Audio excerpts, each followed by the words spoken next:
child unlike other girls. She's a miracle, and I grant you, she'll enchant you at first sight.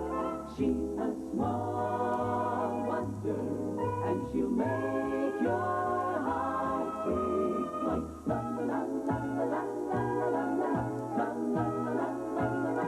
She's fantastic, made of plastic, microchips here and there. She's a small wonder, brings love and laughter everywhere.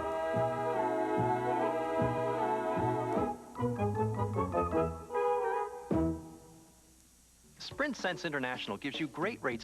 Wow, this is gonna be the greatest wrestling match ever. There he is, getting into the ring, Vicky. Jesse the Body Ventura. Hailing from San Diego, California, weighing in at 247 pounds, Jesse the Body Ventura.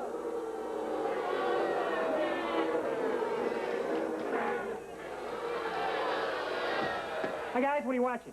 Wrestling, Dad. Jesse the Body Ventura versus Bear Claw Billy the Killer.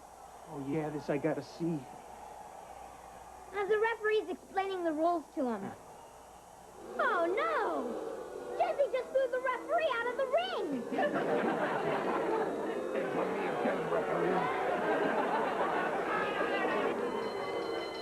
Hey, gang, I've got a great idea for dinner. Why don't we pass the... Look, he's gonna do his wham bam body slam. Wham! Bam! Wham! Stick a fork in him. He's done. Ted, I thought Johnny, that would you mind making some more popcorn, please? Oh, and how about some cold drinks, huh? Oh, and don't forget to put ice in the glasses. Would you like me to pour it down your throat for you? Thanks. Ted, you haven't heard a word I said. Yes, I have. What'd you say? Honey, do this. Honey, do that. I'm tired of being taken for granted around here. If you want something to eat and drink, you can get it yourself. Ted, you're impossible. Ted, you're impossible.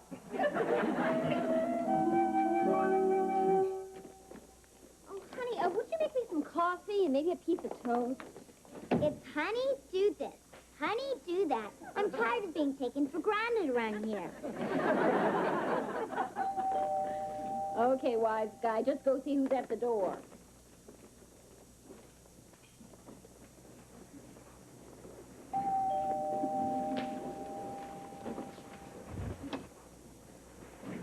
Hi there, little girl.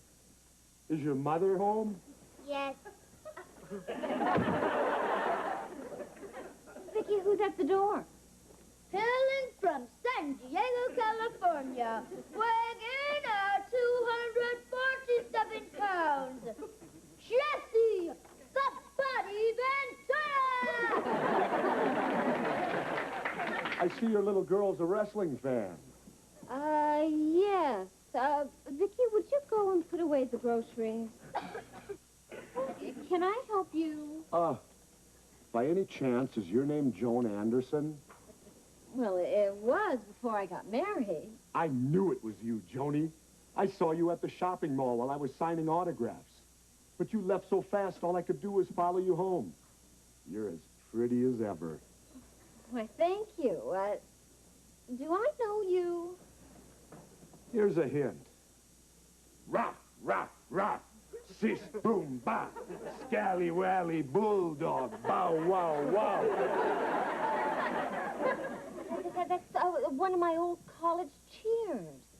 Here's another hint. I was 92 pounds of tall, thin, quivering, cowardly flesh.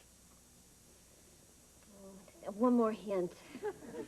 You used to give me mercy dates. Oh, no! Wally Crandall? All 92 quivering pounds of me. I'm surprised you didn't recognize me. So, Wally, you've grown.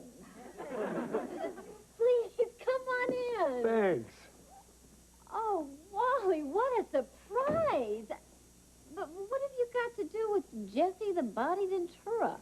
That's me, too. I changed my name when I became a professional wrestler. I mean, who'd pay money to see Bear Claw Billy the Killer wrestle Wally the Wimp? Oh, I just can't get over how you've changed. You've grown. In self-defense, I took up bodybuilding. Well, but please, sit on down. Thanks. Pull up a couch. How did all this happen? I got tired of all the guys in college playing practical jokes on me because I was such a skinny wimp. I can understand that. There was one guy in particular who wouldn't let up. Who was that? Oh, you probably wouldn't even remember the guy. A jerk named Ted Lawson. Lawson. Lawson. Yeah, I remember him. Have you been in touch with Lawson since college? Close touch. I married the jerk. Now, that's what I call a mercy date. You should start to prepare dinner. The jerk will be home at 6. Thank you, Vicky. Well, Joni, it's been great seeing you, but I gotta run now. Oh, it's great seeing you too, Wally. Jesse, say, how would you like to come over for dinner tonight? As if you're not too busy tying somebody in a knot. I'd love to. But under one condition. What's that? Don't tell Ted how much I've changed. I want to see his reaction when I show up tonight. Oh, so do I. Oh, so do I.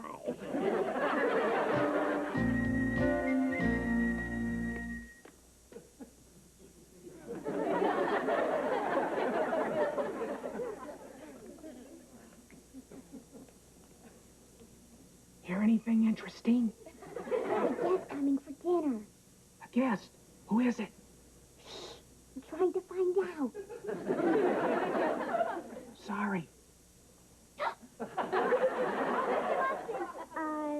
just practicing. When I grow up, I'm going to be a Hollywood gossip columnist. Well, that's okay, Harriet. You know, though, you can hear a lot better if you use a stethoscope. You know those things the doctors use to listen with? Oh, you're right. I'll go borrow my mother's. Bye. Hi. Hi, honey. The jerk is home. We're having a guest for dinner, a surprise guest. Surprise? Well, give me a hint. Okay. Raw, raw, raw. Sit, boom, bop. Scally-wally bulldog. Bow, wow, wow. College. Somebody from college. All right, give me another hint. Okay. His initials are Wally Crandall. Wally Crandall. Oh, no. Wally the Wimp? Oh, I need to quivering pounds of him. Wait till you see this guy, Jamie. He's so skinny he could walk through a harp. Well, I hope you won't go picking on him like you used to. Well, come on, honey. Wally loved it. I mean, it made him feel like one of the guys. Besides, they were only harmless little pranks. Oh, you call running his underwear up the flagpole harmless? What's so bad about that? Wally was still in them. Yeah, that was so funny. Then, Jamie, there was the old duck prank. You take a duck, a roll of toilet paper, and a bucket Ted. Darling, if I were you, I wouldn't go playing any of those harmless pranks on him tonight. Joni, come on. I mean, I have outgrown all that kid stuff. You know, it'd be fun, though. Why don't we get out the old college yearbooks and we can browse through them, okay? Oh, good idea. Okay. Vicky, come on, help me find them. Forget the yearbooks. When Wally the Wimp gets here, you and I are going to have a little fun with him. It's the hottest thing on ice. As the world...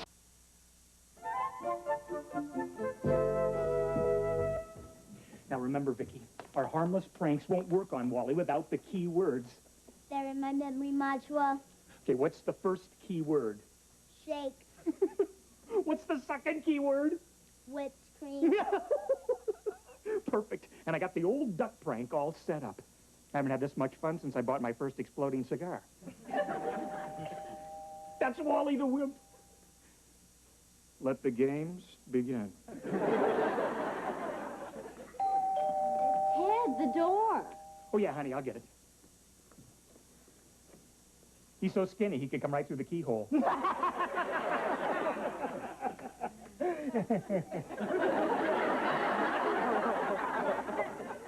Hiya, Ted.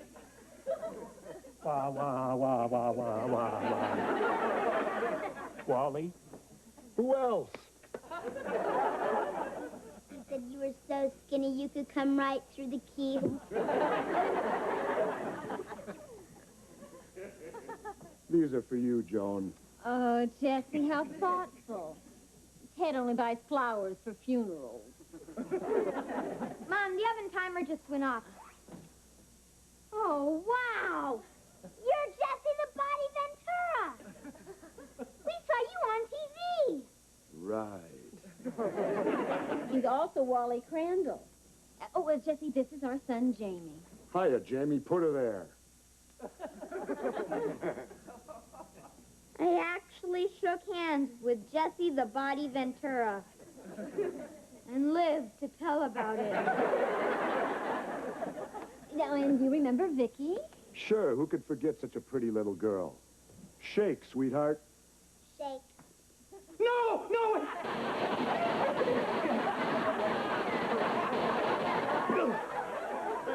Ted, how could you? Vicky, how could you? You care for anything else, Jesse? More chicken? No, thanks. 2 chickens were plenty. That was one of the best meals I ever ate, Joni. What a lovely compliment. How nice to be appreciated. You know, Joni, you got just about everything. Lovely home, 2 great kids. 2 great kids. Uh-oh. Would you excuse me?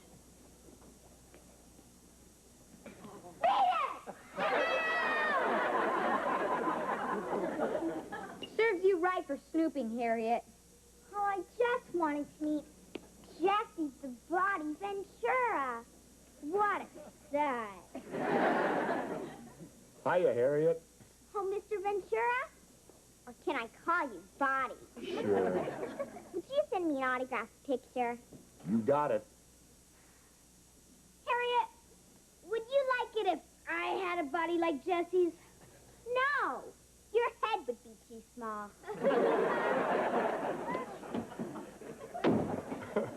Cute kid. Dessert is ready in the living room. Oh, thanks, Vicky. Well, shall we? Come on, Jess.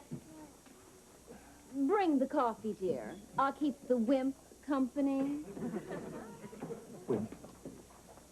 I hope you like fattening desserts, Jessie. I know you athletes in your training.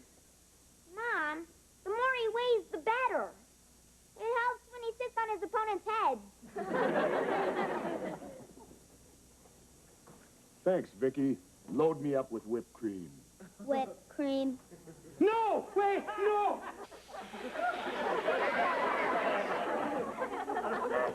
Let the games begin.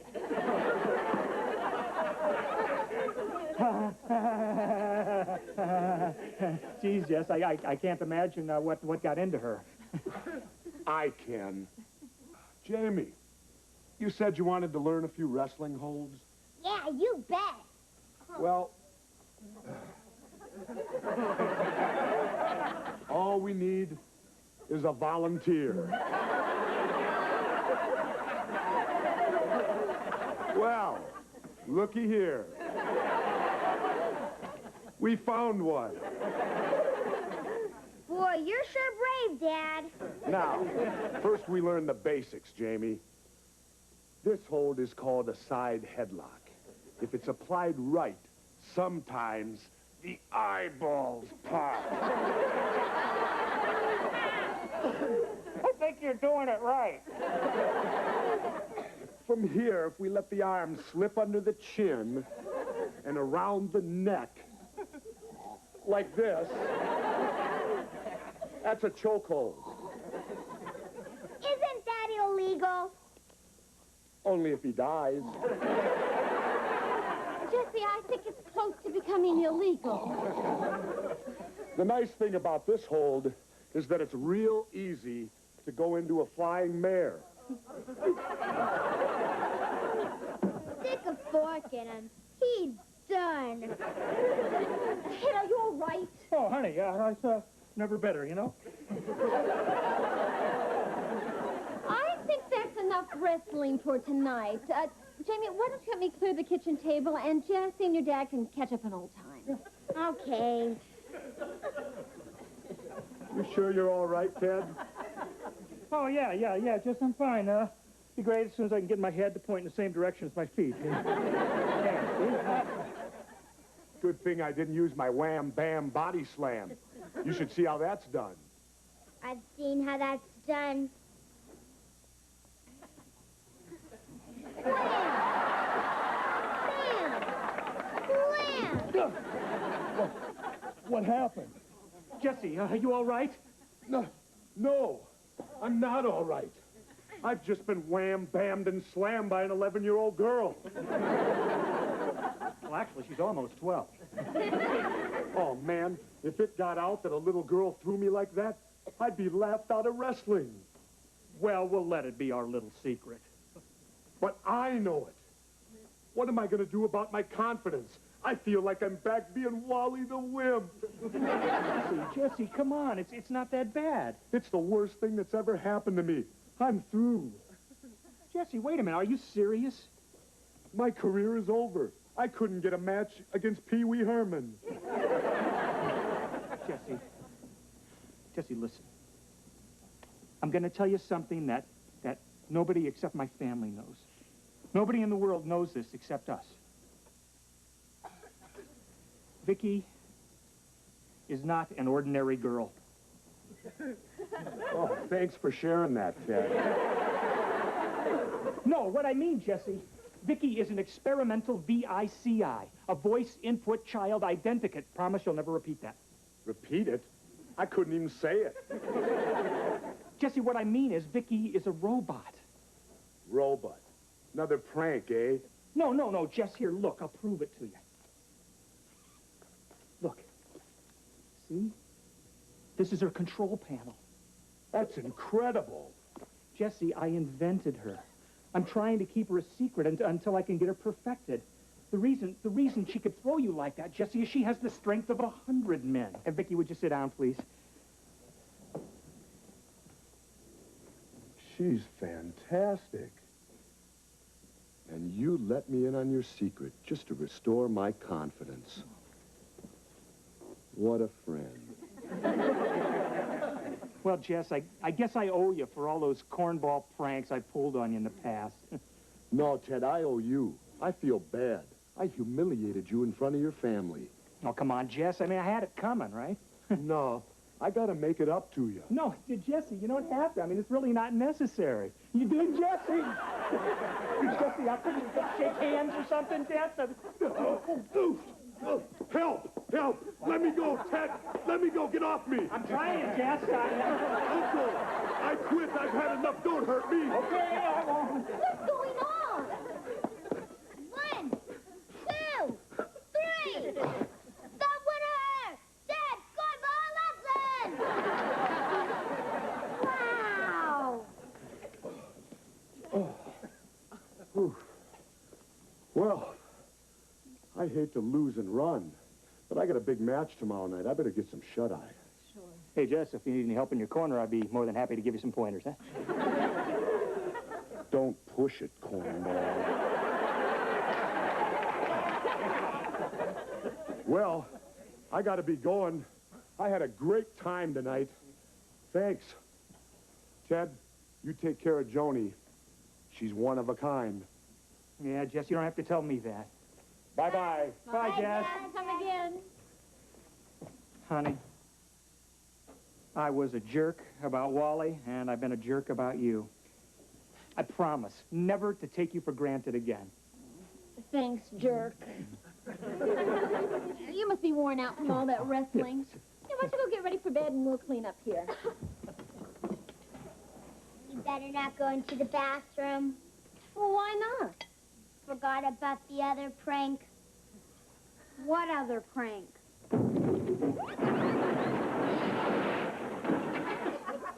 That prank. What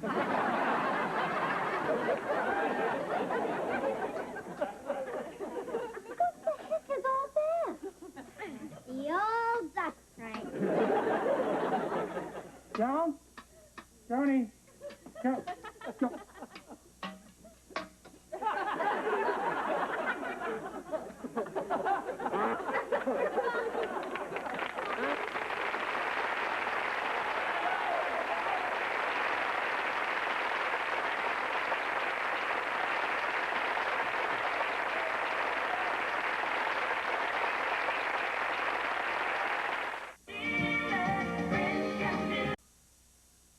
A small wonder, lovely and bright and soft curves. She's a small wonder, a child unlike other girls. She's a miracle, and I grant you, she'll enchant you at first sight.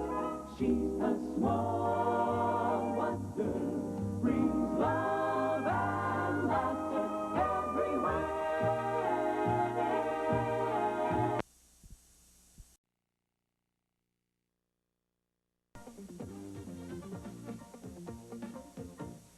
She's a small wonder, pretty and bright with soft curls.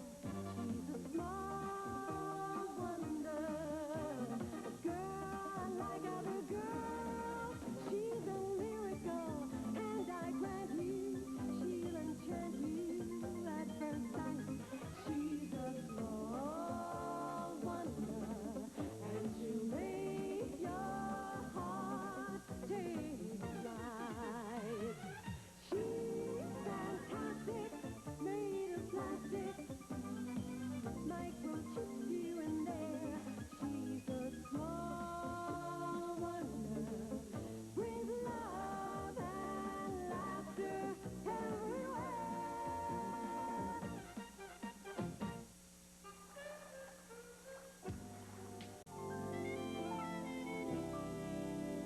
Okay, kids, the basket's all packed. Morning. Mind if I play boo? Hey, you going on a picnic, huh? Boy, that sounds like fun. See you later. Have a good time. Hey, hold it right there, Jocko. Oh. Where do you think you're going? Fishing. I mean, you promised to take us on a picnic today, remember? Saturday? Joni, today is the big club championship. I couldn't have planned a picnic. What do you think I am, stupid? You're the one who fishes with a golf club. Joni, this tournament only happens once a year. The guys are counting on me. It's very important. Please. Please. Please.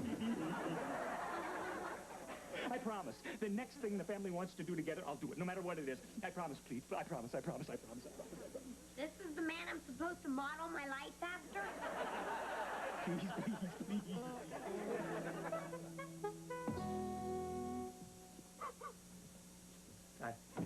So what do you think, honey?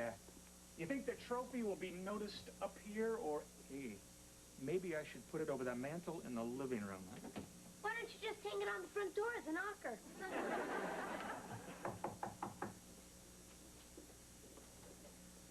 Hi, please, please, no applause. I knew I'd be discovered sooner or later. I guess it's sooner. Good. See you later. Got this letter this morning from the TV show Beat Thy Neighbor. They want my family to try out for the show. Hey, I was watching that this morning. That's that funny show where the neighbors compete against each other in crazy contests. Yeah, to see which families can make the biggest fools of themselves. Right. My family's perfect for it. Here's the mail. Just one letter for you, Jocko. How'd you get chosen for the show, Harriet? Oh, it's simple. At the end of each program, they tell you where to send a postcard if you want to be a contestant. So I sent one in, and they chose us. I bet it'll be fun. Fun? You call one family dressing up like ice cream cones and the other family trying to lick them clean fun? Well, I call it degrading. Family loses all dignity and self-respect. In our case, we've got nothing to lose. Bye, Vicky. I don't believe this. What is it? It says here we've been invited to try out for Beat Thy Neighbor. All right. All right, who submitted our name? I didn't do it. I didn't do it. I did it. Vicky, why'd you do it? The man on TV said to send in a postcard, so I did. Well, no way are we going to try out for that show. Dad, you promised. What did I promise? Please, please. I promise. The next time the family wants to do something, I'll do it. Oh, that promise. Well, I thought you meant like taking in a ball game, not swimming in chicken fat. Come on, you guys. Only a complete imbecile would go on Beat Thy Neighbor. Hi. I rest my case. Hi. My, you're looking well. For you. Nice trophy. Where'd you buy it? You probably heard we are going to be big TV stars, but don't worry, sweetheart, Bubby, we'll still keep in touch with the riffraff. Oh, I wish there was time for Calvin to design some really stunning outfits for our interviews. Calvin. Calvin Klein. We're very close, you know. I was responsible for his huge success in jeans. Oh, really? Oh, yes. Yes, I said to him, I said, Calvin, put the name on the behind, not on the fly. However, since the interview's tomorrow, I suppose we'll just have to buy something, off the rack. We got invited to try out for Beat Thy Neighbor, too. I'm not going to subject my family to all that embarrassment and ridicule. The grand prize is $50,000. Still, if it's done tastefully. All right, we're going to be TV stars. Don't worry, sweetheart, Boogie. We'll still keep in touch with the riffraff.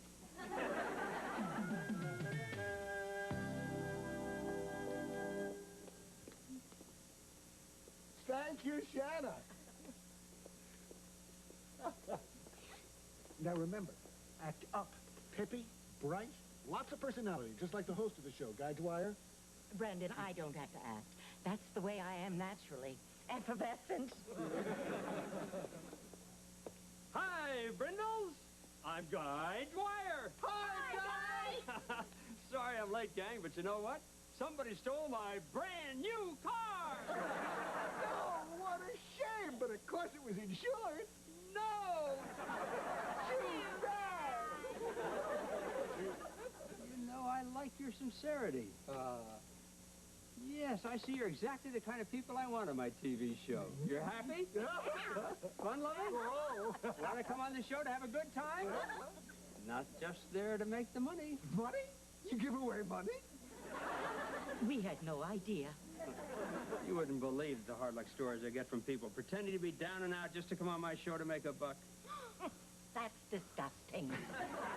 Well, I've already picked one of the two families to be on the show, and that's the Gumps. And I would really like that other family to be the Brindle Clan. However, I still have to interview one more family from your neighborhood, and that's the Lawsons. They're a wonderful family. You can't tell right away because they're so boring. Well, in that case, you stay by your phone because you may get a chance to Beat Thy Neighbor. feel good. Bye, Brindle. Bye, guys. Yeah. Ah. Looks like it's either us or the Lawsons, Daddy. Well, don't just sit there, hotshot. What are we going to do about Mr. and Mrs. Whitebread and their two little crumbs? Leave it to me. Have you ever known me to be at a loss for something underhanded?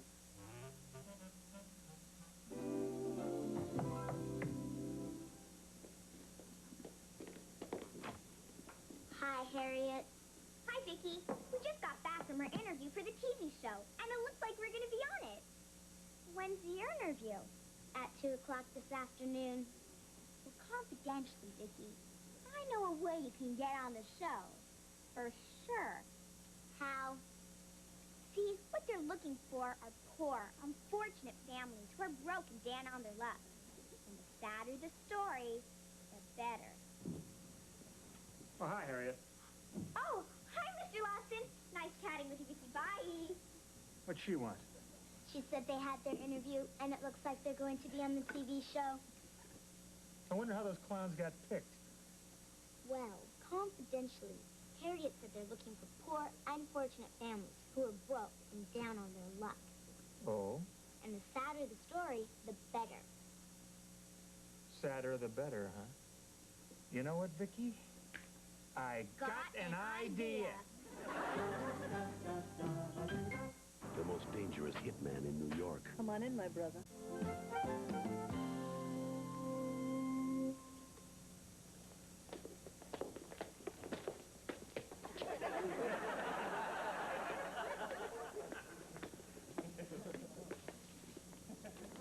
Hi, Mr. Dwyer. We're the Lawsons. Oh, hi there. Awesome. Hi, guys. Forgive me for staring. Yeah, well, please sit down. Thank you.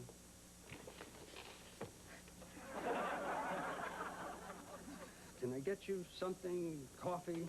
Oh, thank you. What would you like in it? A lamb chop. You poor people. When was the last time you ate? April. Oh, Mr. Dwyer, we'd really like to be on your show, but we need the money for the operation. Who needs an operation? You all need an operation? Yes, and the poor children need money for their dental work. I need braces for my teeth. I need teeth. Okay, I've heard enough. You are on the show. I'm dumping the Gump family, and I'm putting you on. You are certainly much more deserving. No, wait. This is wrong. We can't let them dump the Gump. Oh, you're right, honey. Mr. Dwyer, listen, we're just not as bad off as we seem. What courage. Yeah. What a gutsy family. Yeah.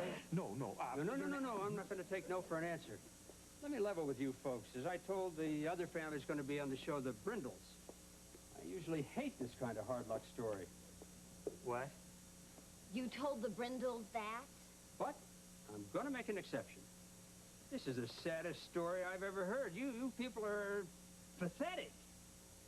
I haven't been this moved since our ratings dropped. Well, in that case, I think we'd love to be on your show, Mr. Dwyer, and beat the heck out of the Brindles. Right, Lawsons? Right. An eye for an eye. And anything for a tooth.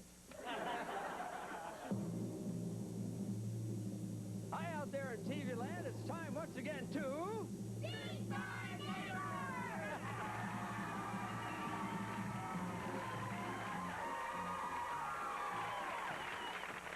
And welcome to the show that brings neighbors together in kooky competition. And competing today are two fun-filled families just ready to wipe each other out. Hi, Brindles. Hi, Clyde. Hi, Lawsons. Hi, guys.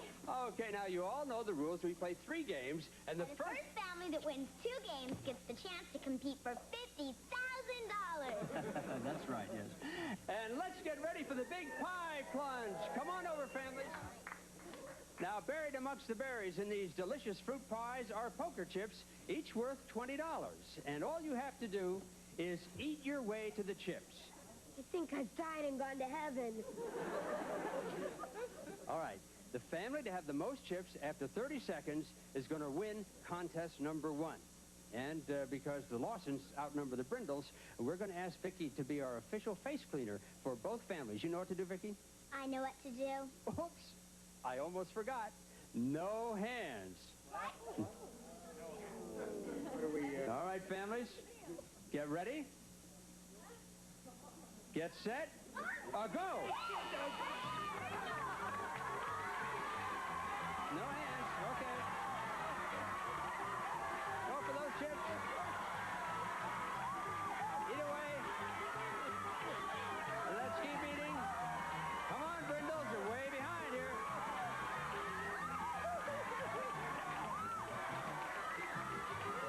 Looking for those chips, Brindles. Let's find those chips.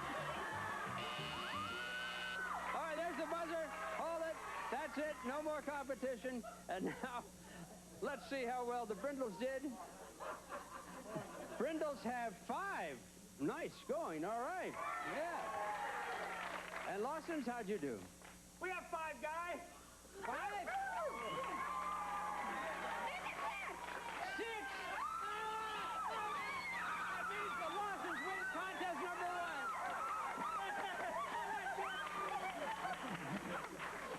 1. All right, congratulations to both teams. And now, Vicki, let's clean our families up.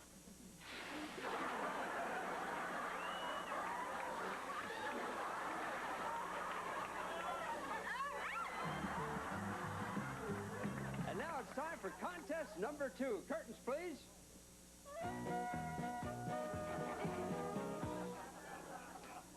And once again, since the Lawsons have an extra player, we're going to ask Vicki and Jamie to play as one. Come on out, kids.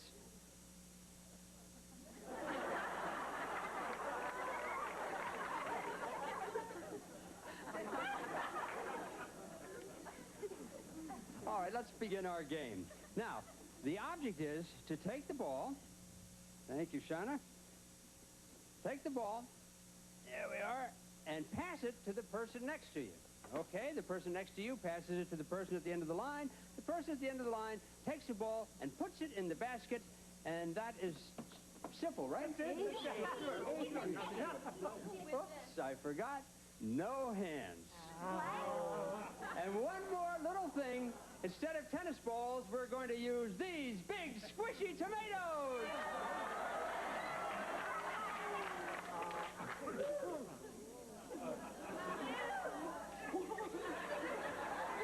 All right.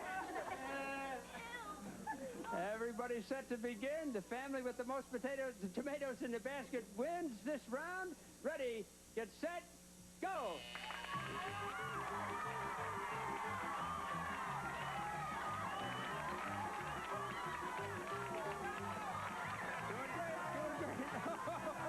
No hands. No hands. Let's make sure they get them in the basket. In the basket, there you go. We're having fun. Are we having fun?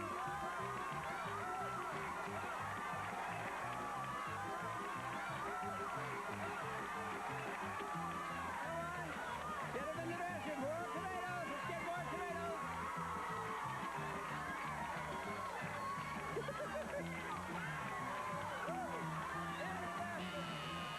Oh, there's the buzzer. That's it. Hold it.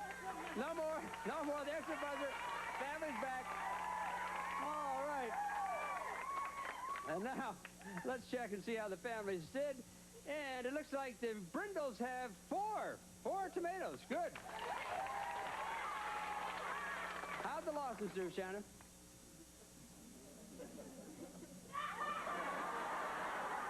Isn't that wonderful? Beauty and brains, too. Well, that means the Brindles win contest number 2. And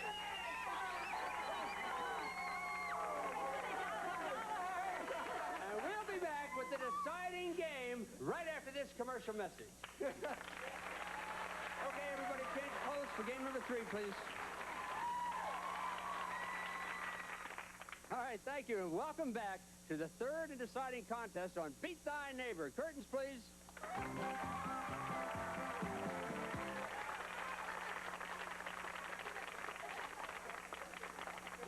And now it's time to go slopping for silver. Stashed in this slime are silver tokens, just like this one. And the family that finds the most tokens is going to be our champion and win a fun-filled vacation to Acapulco.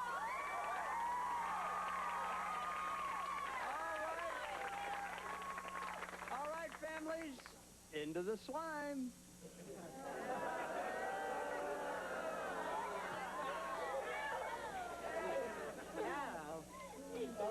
And now, Hold on to the shoe. let the game begin. Yep.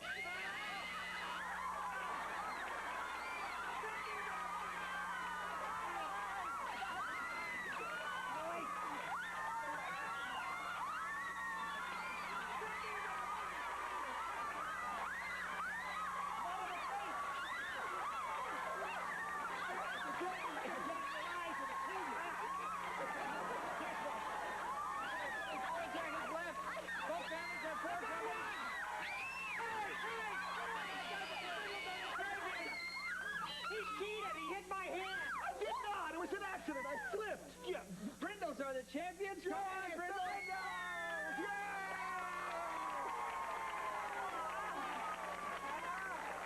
And now, the Brindles have a decision to make.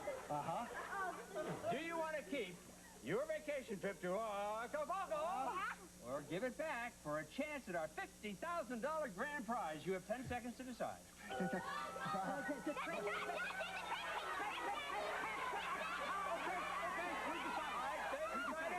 decided. The trip to Acapulco? No, the $50,000. Okay, now, in one of these chickens is a check for $50,000. All you have to do is decide, is it in chicken number 1, chicken number 2, or chicken number 3? You have 10 seconds. Go ahead. What you get? Chicken number 3, Brad. They've decided? Chicken number 3? No, chicken number 1. Chicken number 1. Okay, good luck. Let's see. Inside chicken number 1 is, yes, an egg. That's right, Brindle. Inside chicken number 3 is the check for $50,000.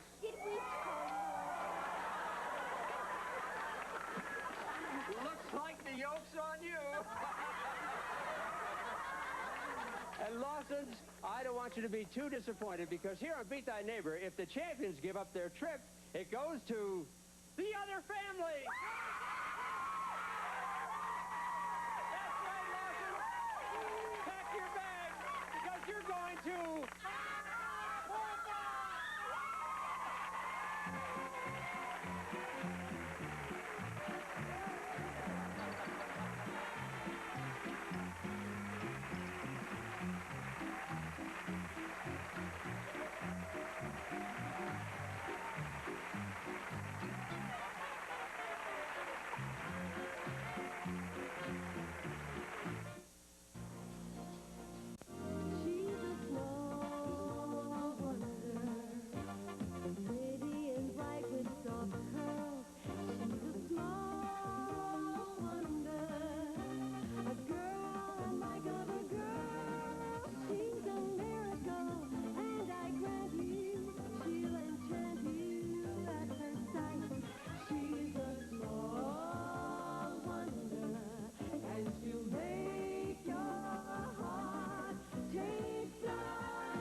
Very good, Vicki. Now that you know how to use this computer, I'm going to teach you how to use this one. Now, it works the exact same way. You just take the data and you punch it in. Punch it in? Yeah. Honey, where's Jamie? I need him to run an errand for me. Oh, I think he's out at the mailbox. What happened to your computer? Little misunderstanding, and I've got a big mouth. What have you got Vicki doing now? Oh, she's paying our bills. Paying our bills. Oh, I got this computer hooked up with the bank's computer. So now we can pay all of our bills and credit card charges right here. Oh, really? Well, I've got our first assignment right here. What are those? Our department store bill, our phone bill, and our mortgage payment. I found them behind the dresser while I was vacuuming. Joni, these were supposed to be paid last month, huh? I better get these paid right away. I mean, if they cut off my credit, I am dead. And I'm talking Stiff City, huh? Here, Vicki, do your thing with these and bring them to the kitchen. See my thing? Well, since Jamie's not here, you can go to the store for me. Oh, honey, do I have to? Stop complaining. I'll give you a quarter for bubble gum and baseball cards. Oh, boy, oh, boy, oh, boy. Name, Ted Lawson. Account number 6336993. Status, cut off credit. He's dead. Okay, these are the things that I need from the store. I got it! I finally got my package! It's gonna make me rich! What's going to make you rich? Selling Christmas tree seeds. I'm gonna be on Lifestyles of the Short and Famous. How much do the seeds cost you? Only $29.95. Only $29.95. Jamie, you were taken. That's a gimmick. No, it's not, Dad. Look what comes with it to help you sell. Now who would say no to a face like this? Look what else comes with it. 2 costumes. What, no reindeer and a pooper scooper? Oh, Vicky, go see who's at the door, please. See who's at the door. There's also a whole sales pitch. Hello, sir and/or madam.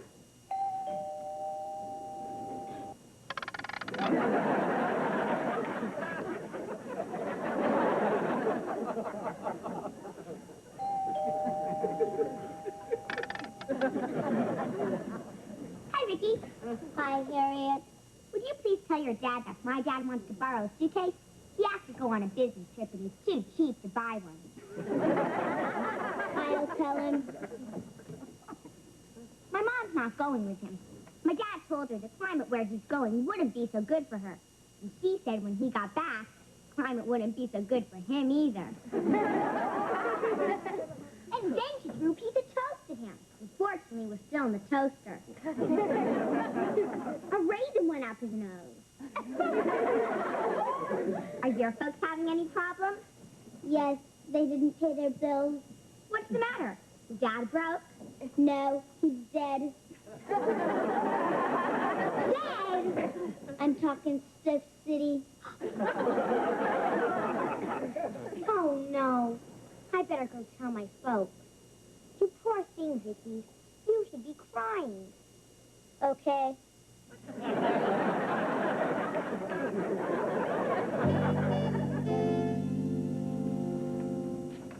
Hi. Hi, Are you okay? Oh, yeah, I was just relaxing. I worked out at the gym. Oh, I'm not okay. I couldn't be madder. What's the matter? Well, I went shopping. Do you see me carrying any packages? Well, you're mad because you didn't get to spend any money? Oh, I couldn't spend any money. When I gave the department store a credit card, they cut it in half. What? Yeah, the man at the bank said that our credit was cut off. You're kidding. Honey, it was so embarrassing. There was this little kid behind me in line that kept yelling, Mommy, Mommy, the lady's a deadbeat. Well, honey, I can't take care of it on Saturday. I'll take care of it first thing Monday morning. Ho, ho, ho! Ho, ho, ho! Merry Christmas! Merry Christmas! How do we look? Oh, Vicky's a treat. oh, adorable. You got any advice for us? Vicky, watch out for dogs. I mean advice about selling our seeds. Oh, just be charming, honey. You've got a nice smile. Use it.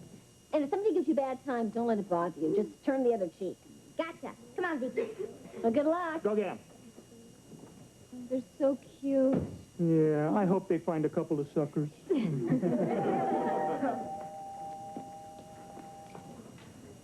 Hello, sir and/or madam. I think they found their first suckers. Oh, Brandon, what do you say to a woman whose husband has just kicked the bucket? I mean, passed on. It's terrible. What a tragedy. I stole all my best ideas from him. How can you think of yourself at a time like this? Do I look all right? Joan must be a basket case. Hi! Oh, you poor dear. We're so sorry. Harriet told us what happened today. Really? How did she find out? Vicky told her. Oh. Well, I found out at the department store, and I got really upset. But no big deal. Life goes on. The woman is in shock. What courage. Better than finding out at the gas station. I couldn't have gotten my gas. Oh, you brave girl. I want you to know we are your friends, and you can call on us for anything. I don't like to bother you. Oh, it's no bother. No. No, you just call us anytime, except Wednesday. That's my bowling night.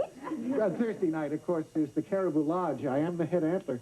You just keep your chins up, honey. Oh, wait a minute. I thought that Vicky told me that you wanted to borrow Ted's suitcase. Right. Oh, gee, I guess now I can take his golf clubs, too. I'll get the suitcase later. Well, you can get it right now if you want. I mean, it's right there in the hall closet. Well, all right. Thanks. Oh, this whole incident sure threw a crimp in my day. I was supposed to have a fun lunch with some girlfriends.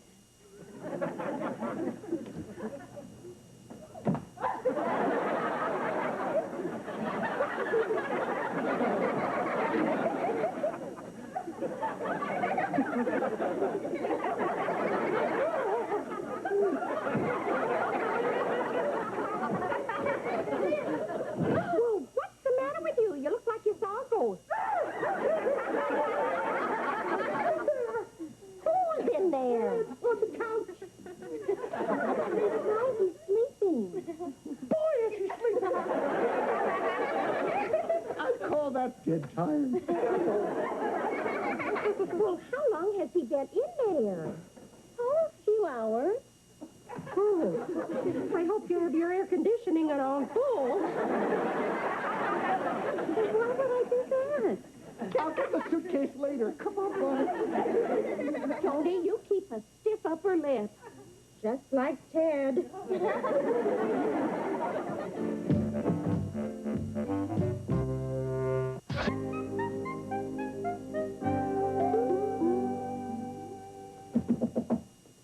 Excuse me, are you the bank card credit manager?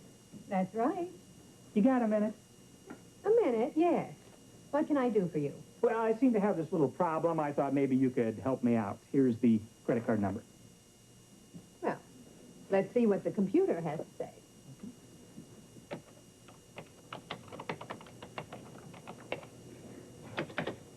Ah, here we are. Ted Lawson. Well, as far as I can see, the account is just fine. Oh, great. Then the credit hasn't been cut off. No. Mr. Lawson's been cut off. He's dead. Dead? How is that possible? Because the computer says he's dead. Well, the computer is wrong. He is not dead. But I'll tell you what he is. He is angry. I'd be angry, too, if I was dead. I tell you, Ted Lawson is alive and breathing. See? Alive. I don't care who you are. But the computer says Ted Lawson is deceased. And once it's in the computer, there is nothing I can do about it. That is the stupidest thing I ever heard. I mean, how am I supposed to eat and shop and pay my bills?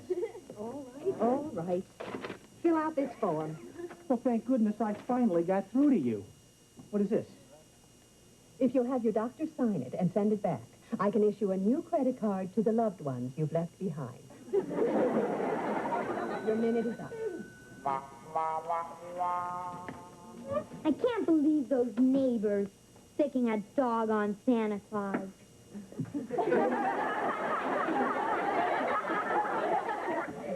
I'm so mad.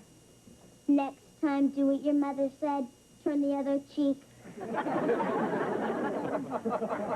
Well, there's sure a lot of room for business to get better. We've only unloaded one package of seeds. Hi, guys. I saw you come in. What happened to the seed of your pants? Oh, a dog chased me. Looks like he caught you. How are your Christmas tree seeds selling? Oh, great. Business is booming. Couldn't be better. We have to fight the customers off. Right, Vicky? We've only unloaded one package of seeds. You can go into the house, Big Mouth. Ho, ho, ho! I'm sorry about your business, Jamie. Is there anything I can do to help? To help? How about becoming my partner? Your partner? Oh, I like that. Great, then it's a deal. Shake. Now that we're partners, you buy me out. I've got a better idea. I'll sit on your lap, Santa, and tell you what I want for Christmas. Get off, Harriet. All I want is to be Santa's little helper. I don't need a little helper. I'll do anything. You can paint my nose red and put me at the front of your sleigh. Bye, Harriet.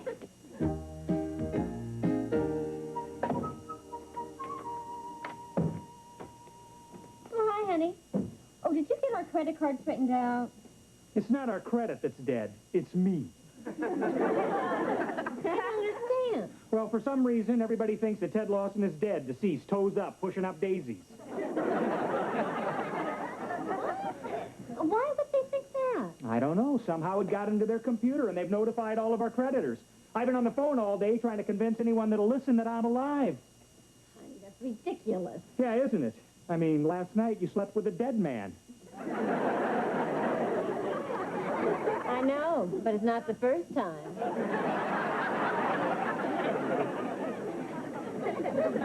This is no time to make jokes, John. Who's joking? I'll get it. Excuse me, do I have the right house? Are you Mrs. Ted Lawson? Yes. I have a special delivery letter. Sign here, please. Mm-hmm. Hey, there you are. Right, thank you. You're welcome. Who's it from? It's our insurance company. Oh, no. Don't tell me. I know. They canceled our policy. No, it's a check for $100,000. What? They just paid off on your life insurance. Oh, that's great. I'll be the first guy to take it with him. Honey, we can't keep this. It would be dishonest. Yeah, you're right. But it is so frustrating. I mean, I can't prove that I'm alive while I'm alive. I mean, what do I have to do? Be dead to prove that I'm alive? That doesn't make any sense at all. Wait a minute. Maybe it does make sense. And maybe you can help me straighten this out. How? Come here.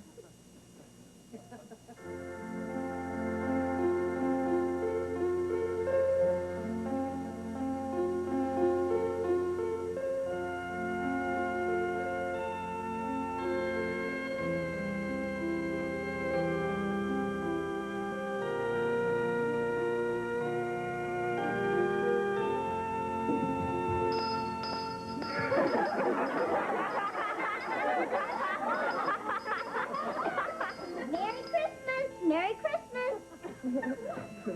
Please, folks, buy some Christmas tree seeds from the poor fatherless kids. Only $3.95 a package. Help us send our dad to Stiff City. Oh, you poor thing. I'll take one, little boy. We found a sucker. That's enough. Go to your room. But, Mom, we can make a killing. The room is full of suckers. You heard what I said. You know better than this. A kid can't have any fun around here. Gee!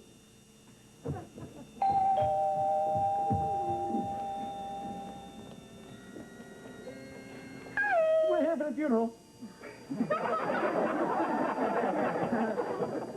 I'm sorry that we're late. It was all Brandon's fault. That's all right. See? I told you she wouldn't mind. Teddy's not going anyplace. Call this a funeral? It's not even catered. Where's the tip? He just arrived. Please take your seat. Good.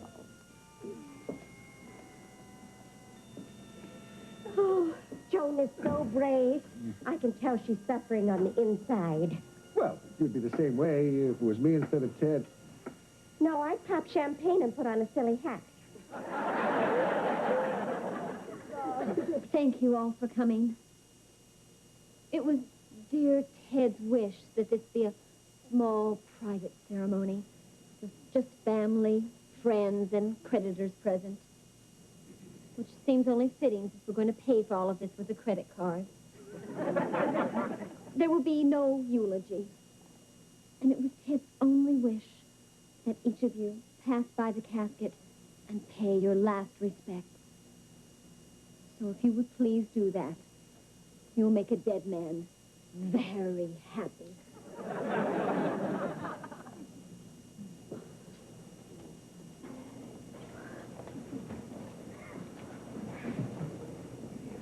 See? You wouldn't listen to me. I told you you were dead. Hi. Oh, you poor dear. There's something I never told you. I always had the wee bit of crush on you. You were always so much cuter than Brandon. Well, even now you look better than he does. Teddy. I gotta be truthful, pal. I'm real sorry this happened, but I never liked you all that much. You were always smarter than me. Oh, except once. You remember that power saw you loaned me?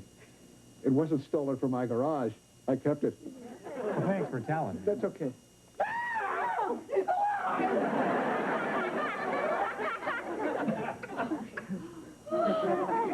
Of course I'm alive, but I had to pretend to be dead to convince some of you. Well, what else could we think? It was in the computer. You know, that's the kind of thinking that built the Titanic. Computers are here to help us, not to replace our brains. And now that you're all convinced, will you please straighten out our credits? And thank you for coming to my late husband's funeral. Well, I guess it's a happy ending. Welcome back, pal. Yeah. For everybody except Mr. Grossi. Who's Mr. Grossi? To my dry cleaner. I promised I'd fix him up with Joan. Thanks a lot, pal. Well, let's go, Bonnie. The party's over. Well, all's well that ends well. No, it isn't. Now I have to give him back his power saw. Those things I said to you when I thought you were dead, well, now that you're alive, don't try to take advantage of me. Boy, Bonnie, I'll try, but it's going to be a real struggle to keep my hands off you.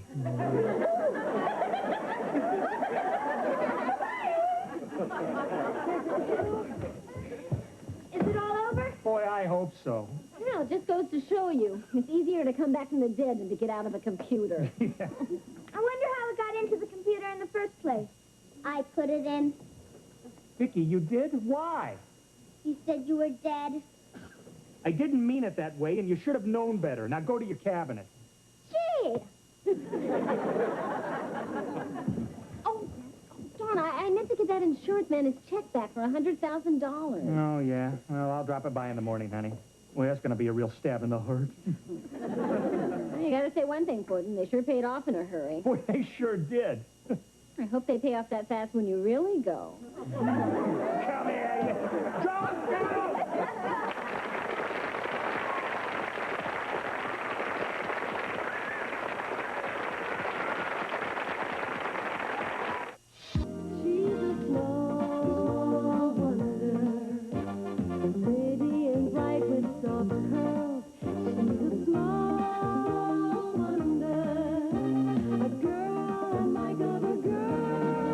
She's a miracle, and I grant you, she'll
Wait till they see this. This is really going to make their jaws drop. Okay, one more test before we go in for breakfast. Okay, Vicky, drink. Drink.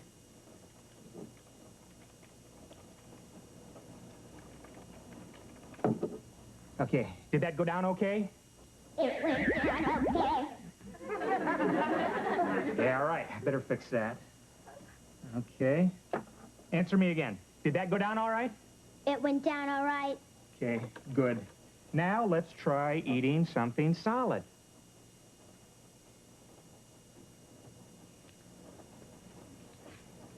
Vicky, you're supposed to eat it with a fork. Eat it with the fork.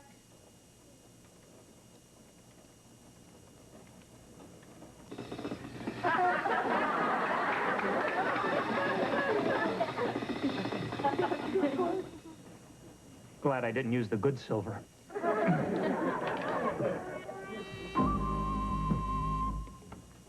Morning, huh? Oh, hi. Sit down. Breakfast is ready. Why don't you ask Vicky to sit down and have breakfast, too? Because robots don't eat. Oh, no. Vicky, here, sit down and eat breakfast.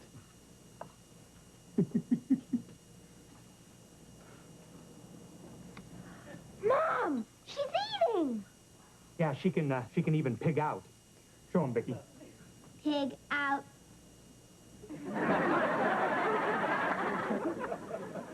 Okay, slow it down, Vicky.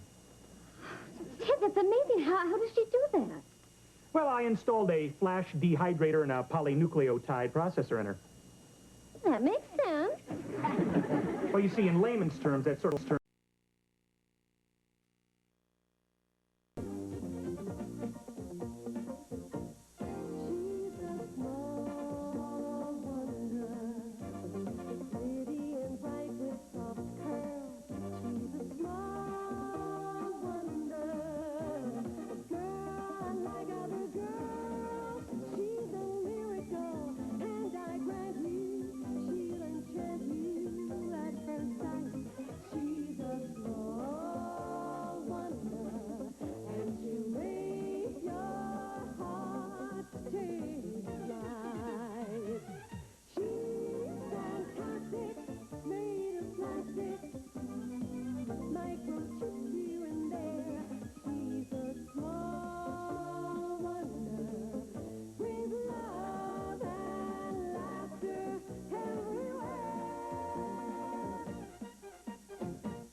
Hi, James. How's the ball game? Greatest game of my career. What happened? Okay, picture this. Bottom of the second. My team is down 42-39. It's a pitcher's duel. Okay, my team's got the bases loaded. 2 outs, and I'm at bat. The pitcher throws me a wicked curveball. I swing, hit it with all my might. The ball sails out to left field. It's going! It's going! It's gone! Home run, we win. That's terrific, Jay. You could never hit a curveball before. What'd you do different? He closed his eyes. Maybe that'd work with my driver. Hello? Yeah, this is Mr. Lawson. What? Well, how do you know it was my son who hit the ball through your window? His name and his number were on the ball. Well, listen, I'm sorry about that, Mr. Thatcher. Have it fixed. Send me the bill. I'll take care of it. No problem. Right. Is that true, Jamie? Well, yeah, Dad. But it wasn't just any ball I hit. That was my first home run of the season. That was the first home run of your life. I told you not to play in Mr. Thatcher's lot, and I don't want you to do it again. Okay, Dad. I knew I could con you. What? Count on you to get me off the hook. Oh, good. I'm glad you kids are home. I need you to go to the market for me. Now? But, Mom, I didn't know. But. Now, here's the shopping list of the money. Get going. But, Mom. No, but. Get going. Going. Going. Gone!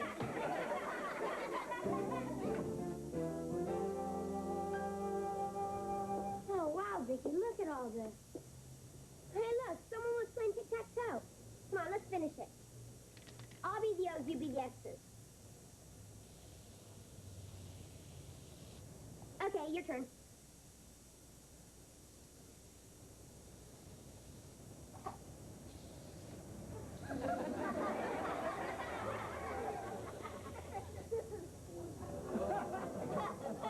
I win.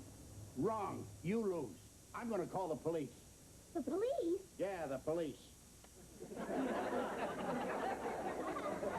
Your turn.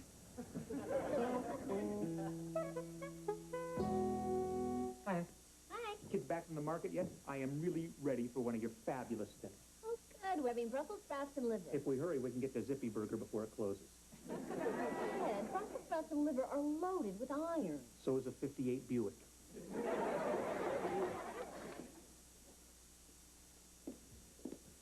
And don't even think about phoning for pizza. Hi, Harriet. Hi, Mom. Hi, Dad. Mom? Dad? Well, actually, mother-in-law and father-in-law, since I'm going to marry your son. Or would you prefer that I called you Ted and Joan? Oh, maybe after the wedding, Harriet, you know. In the meantime, can we stick with Mr. and Mrs. Lawson? Okay. Okay. But you can still call me Harriet. I want the kind of wholesome family relationship that hasn't been seen since the Waltons. This gift is an expression of my sincerity. Why, thank you. Oh, look, Ted. Just what we've always wanted. Waxed fruit. My mother says you can never have enough wax fruit. No, no, no, no, no, no. Well, can't taste any worse than Brussels sprouts and liver. By the way, where's Honey Buns? Jamie. Oh, that honey bun. Oh, it's a good question. Jamie and Vicky should have been back in the market a half an hour ago. He does the shopping. Tell me, are all the Lawson men so easy to train? Ted, get that. Huh? Oh, yes, dear. Any questions? Hello? Oh, this is Mr. Lawson. What? What?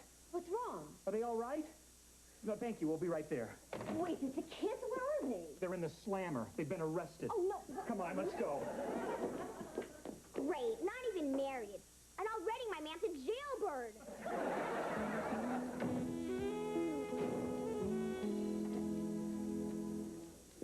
Can't believe that guy actually had us arrested.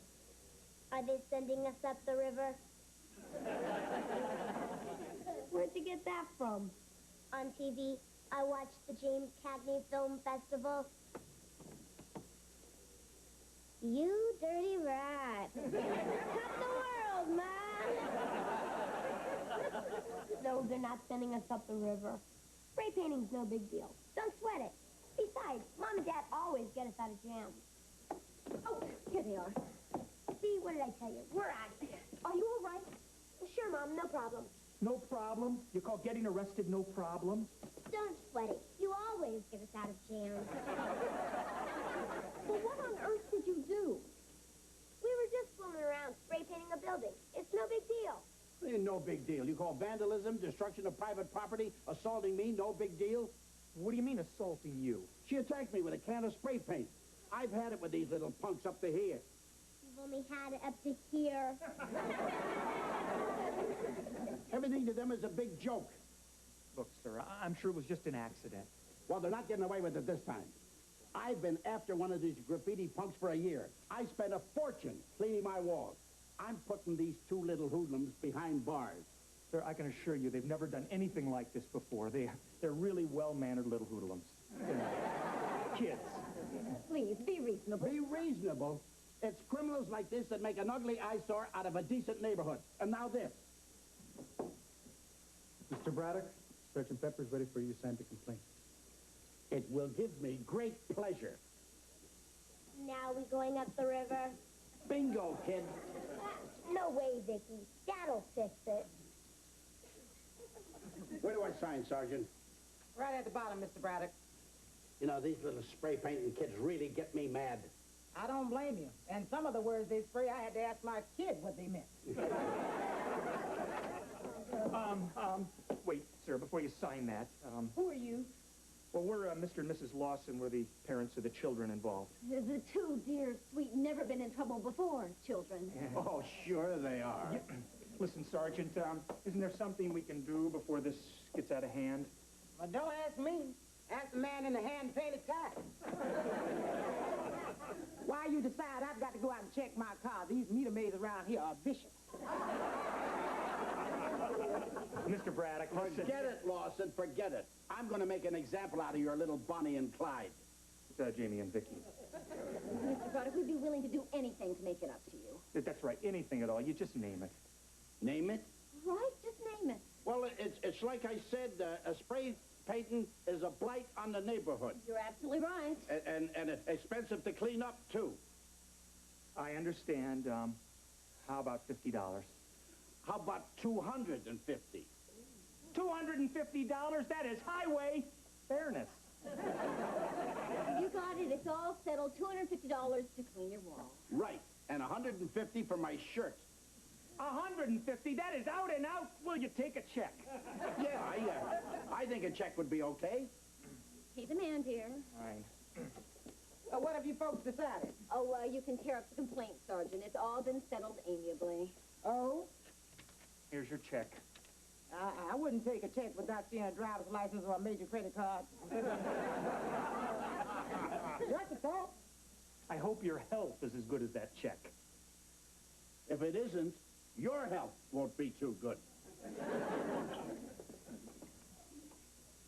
Well, folks, I hope I don't see your kids in here again. I'm sure you won't. I think they've learned a lesson. Some lesson. Get in trouble and Mommy and Daddy will pay off and bail you out. You know, I kind of had the same situation with my own little boy. Oh, yeah? How's that? Well, he decided that the neighbor's cat looked better with a mohawk haircut. Oh, thought it was a big joke until I taught him a lesson. How did you do that? Well, I had some of the guys from the SWAT team surround our house. And when he heard, "You're under arrest," through a bullhorn, I tell you, it inspired him to take the path to everlasting righteousness. Amen. I like that, yeah. You know, I got the idea from a TV show. You know that one where they put kids in prison and then had real criminals scare them into towing the line? Oh, right, yeah, I heard about that. Well, did it work on the kids? Well, I don't know about the kids, but it sure scared the hell out of me. You know, maybe there's a way we can teach our kids a lesson they'll never forget. How? Well, with the sergeant's help here, maybe we can bring our kids to the path of everlasting righteousness. You mean you're going to put your kids in jail with some hardened criminals? Just one hardened criminal. Okay.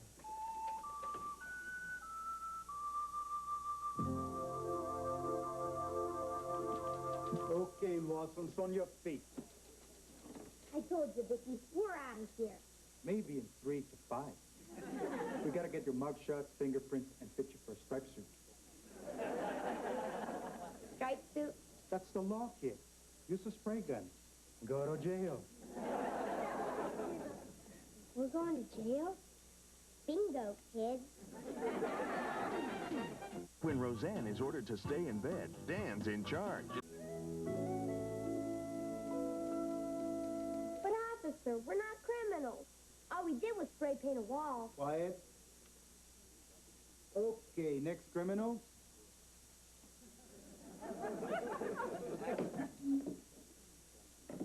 Face forward. Now turn your head.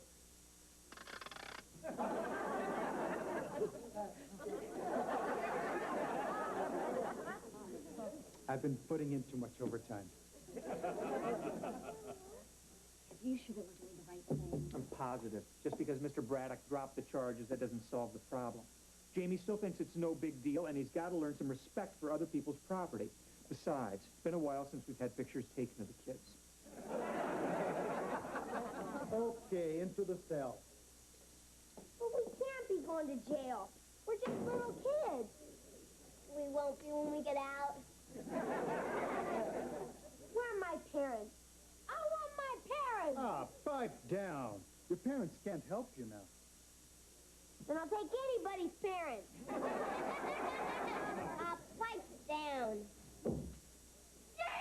Jamie, oh my boy!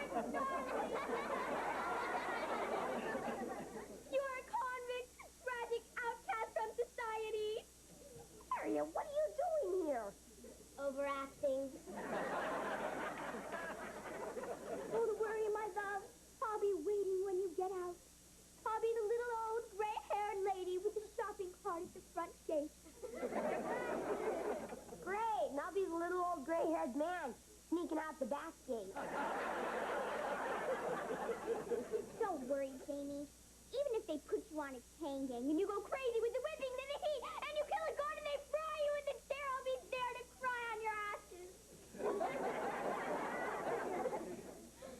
Poor baby. You've got to be strong and brave. First, I got to get past weak and scared.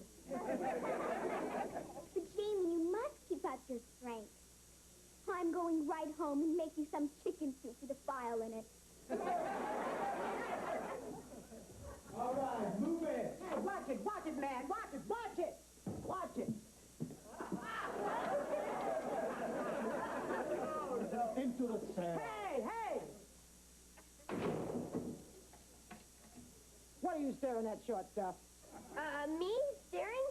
I wasn't staring. That's a look of profound admiration. You pulling my leg? I will if you want me to. She's just kidding, miss. Whoever you are. Well, you can just call me Spike, Spurt. And watch it with the jokes, sister. The only thing that makes me laugh is the sound of bones breaking. You know what I mean, punk? Right. Right, sir. Ma'am. You spikeness? So what are you in here for? Robbery? Assault? We spray painted a wall. Spray painted a wall? It was a tough wall. Oh, yeah. Well, it's a start in the right direction. See, that's how me and Animal got started. You have a dog? No, the Animal's my brother. However, we do keep him chained in the yard.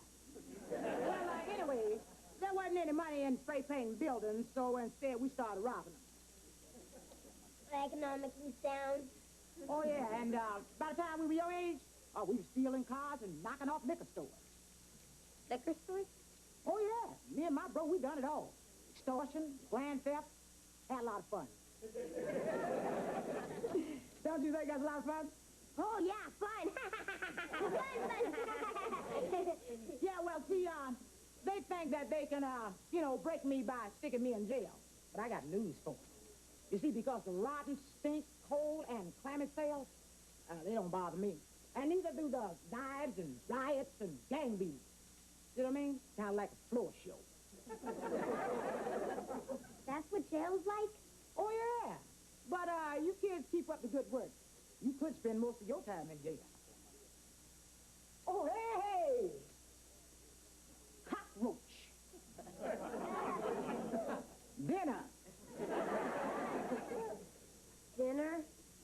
Oh, yeah. In prison, we call it the catch of the day. I'd rather have chicken soup with a file in it.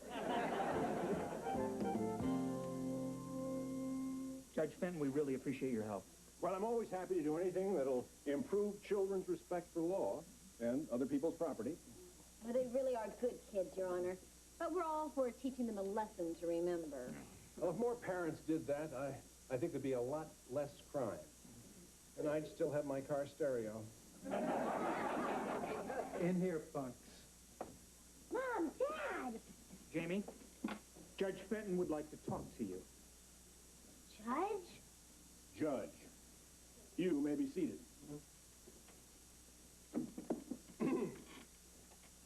Jamie and Victoria Lawson, you are charged with vandalism, assault, and destruction of private property. How do you plead? Like this? Please, please, please don't send me to jail. Please, please, please. Sorry, sorry, sir, Your Honor. Young man, you and your sister have committed a crime which has offended society. You may think that spray painting is a joke, but it's quite serious. It could be the beginning of a life of crime. I know that, Your Honor. Honest. And you, young lady, how do you feel about spray painting? Hey, that's how me and my bro got started.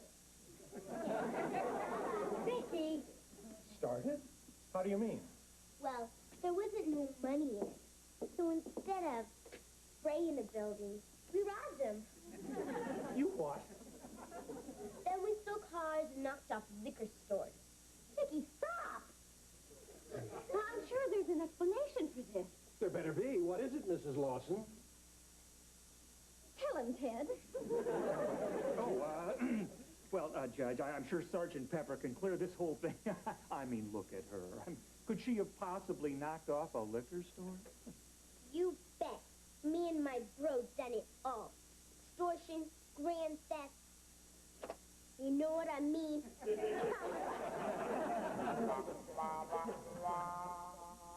You dirty rat. We want some decent show.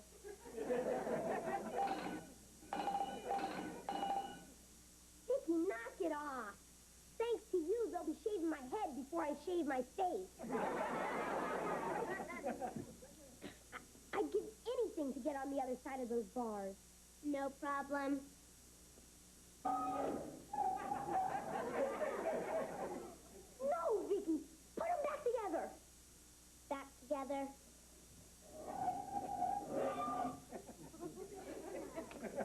It's bad enough being a criminal, but do you know what they do to escaped convicts? Yes. Prison break! Prison break! Pull out the dog!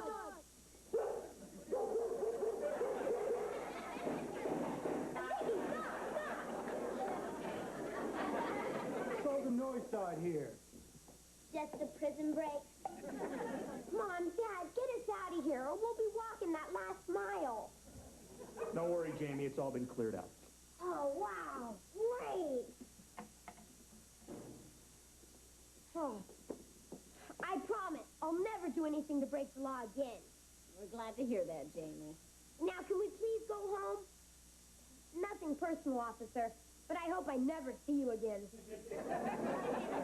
Same here, Jamie. And that goes for you too, Vicky. Hey, forget the Vicky. You can call me Spike.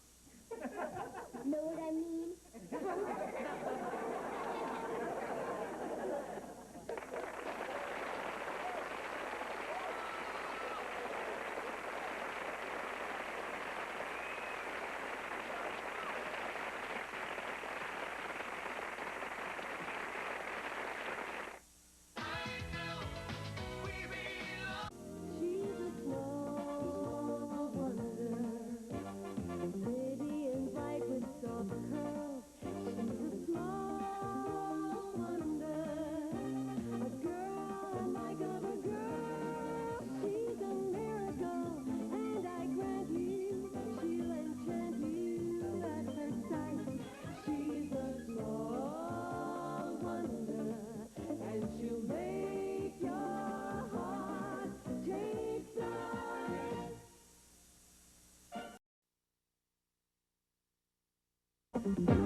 Wait till they see this.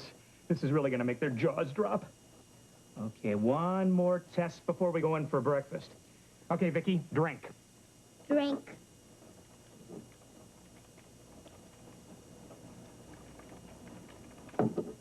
Okay, did that go down okay? It went down okay. Yeah, all right. Better fix that. Okay. Answer me again. Did that go down all right? It went down all right. Okay, good. Now let's try eating something solid.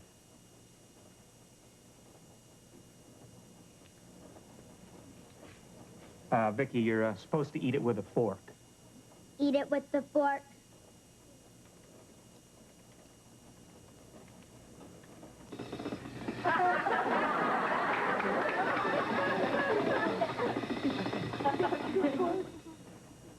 glad I didn't use the good silver.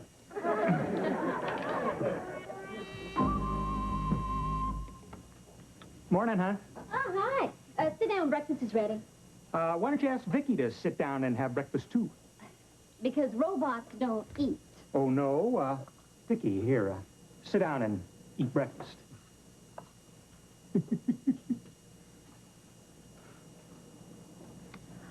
Mom, she's eating. Yeah, she can even pig out. Show him, Vicky. Pig out.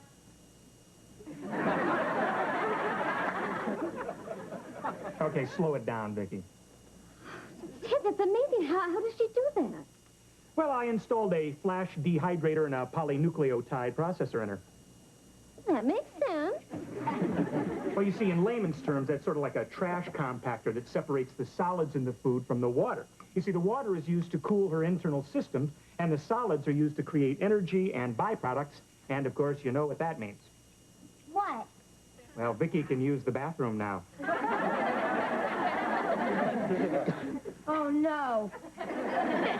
It'll be like living with a real sister. I'll have to take a number to get into the bathroom. Ted, that's incredible. She's getting more human every day. Well, that's the whole point, honey. I mean, now when you take her to school with you, when you substitute teach, I mean, the kids won't get suspicious because she never eats, right? Yeah. I was running out of excuses. I was down to telling everyone she's fasting for the Jewish holidays. Now, speaking of school, you better hurry up and finish that or we'll be late. I've got an early faculty meeting. You can stop eating now, Vicky.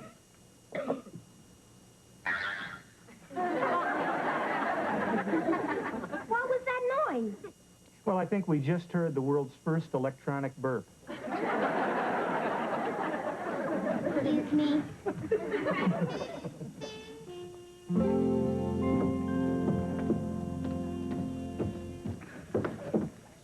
Oh, there's Jessica. Boy, is she beautiful. She smells so good. She makes steam come out of my ears. Steam come out of my ears. Stop,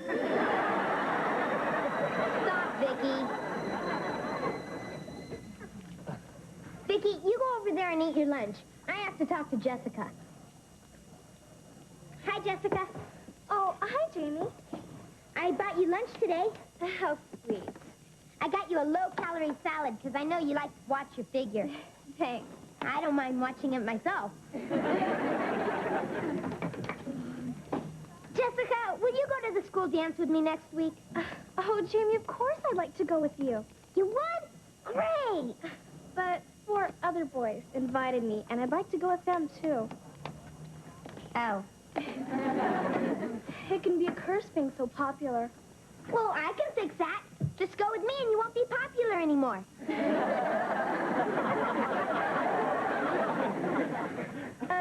Jamie, you didn't get me anything to drink. And I suddenly feel desertish.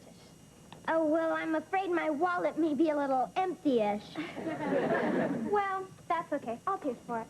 Oh, that's very nice of you. No problem. You can pay me back.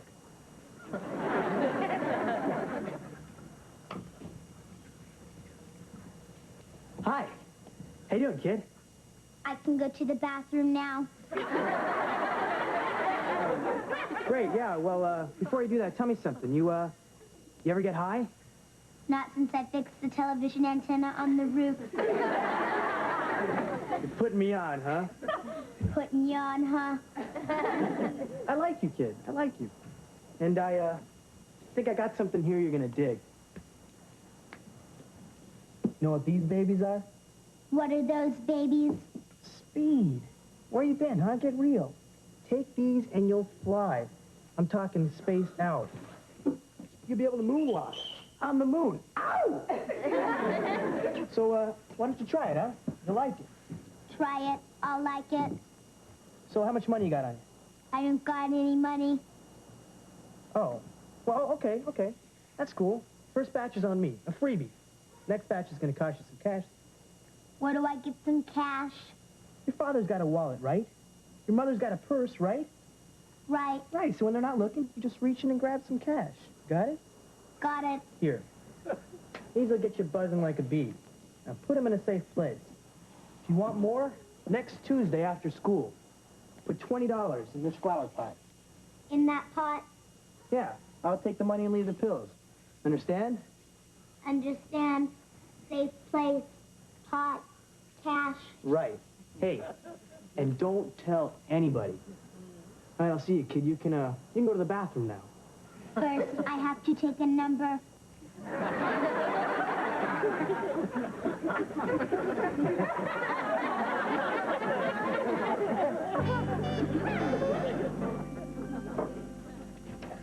Hi, Mom. Hi. Hi, Mom. Well, where'd you go after class? I was going to give you a ride home. Oh, well, I wanted to walk home with the guys. We walked Jessica home from school. Put a sock in it, Vicky. There's nothing to be embarrassed about, honey. She's a very pretty girl. Who's embarrassed? I don't kiss up to any woman. When it comes to women, I'm smooth. Sure you are. Oh, Vicky, would you help me here? Water these plants, and I'm going to go and put the casserole in the oven for dinner.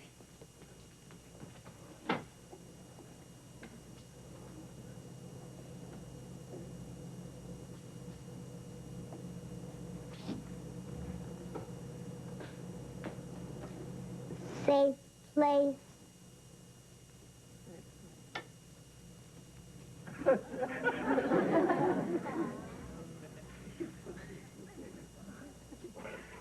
Thank you, Vicky. Try it. You'll like it. What a character. What happens here?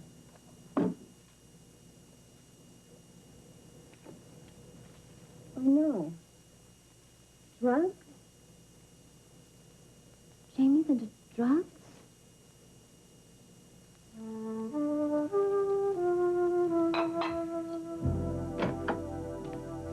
Oh, hi, hon. Hi. How are you? Devastated. Boy, the power of my kiss, huh? Ted, we've got a drug problem. Don't worry, honey. I'll get you in a Betty Ford Center. Not me. Look. I found these hidden in the flower pot in the yard. What? I can't believe it. Our son into drugs. Well, I can't believe it either. Did you ask him about it? Oh, I wanted to wait until you got home. How was it getting the money to pay for these things? Hey, come on, honey. I've got a wallet, right? You've got a purse, right? Right. You stay out of this. Have you noticed any money missing from your wallet? Not that I know of. I haven't been missing any either. Kids just can't seem to understand how deadly drugs are. Just hope these haven't done any permanent damage to him. Well, if they haven't, I will. Hi. Yeah, I'll bet you are. What's that supposed to mean? Don't give me that wide-eyed Bambi look, Jamie. What do you know about these drugs? Drugs? Oh, no. Dad, are you into drugs? Don't get cute with me, Jamie. Your mother found these outside in the flower pot. And don't try to tell me the tooth fairy put it there. Jamie, how could you do this to yourself? They could kill you. You think I put them there? Mom, Dad, they're not mine. I swear it. I mean, sometimes I act dumb, but I'm not stupid. Jamie, don't lie to me. Where did you get this junk? I'm not lying, Dad. Honest. I wouldn't go near drugs. Where you been, kid? Get real. I'm spaced out. Oh, no! He's the one on drugs. I can moonwalk on the moon. Woo! Woo! I can fly. Woo!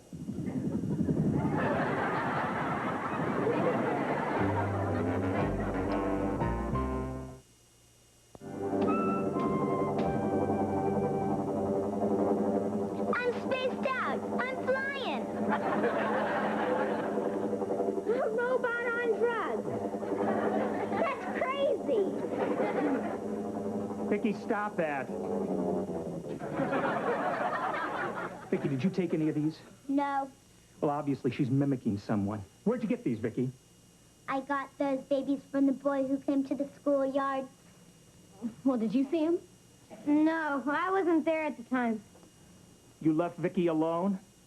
Well, I had something important to do. He was kissing up to Jessica. Well, I'm going to get that pusher. It's the last thing I do. And, Jamie, if this guy ever comes near you, you tell him to get lost. That's right. And any other kid who tries to pressure you into using drugs. Don't worry. If I want to get high, all I have to do is sniff Jessica. Well, I'm going to call your school principal and let him know what's going on, if he doesn't already know. Tell him the first batch is a freebie. The second batch will cost him some cash. Woo!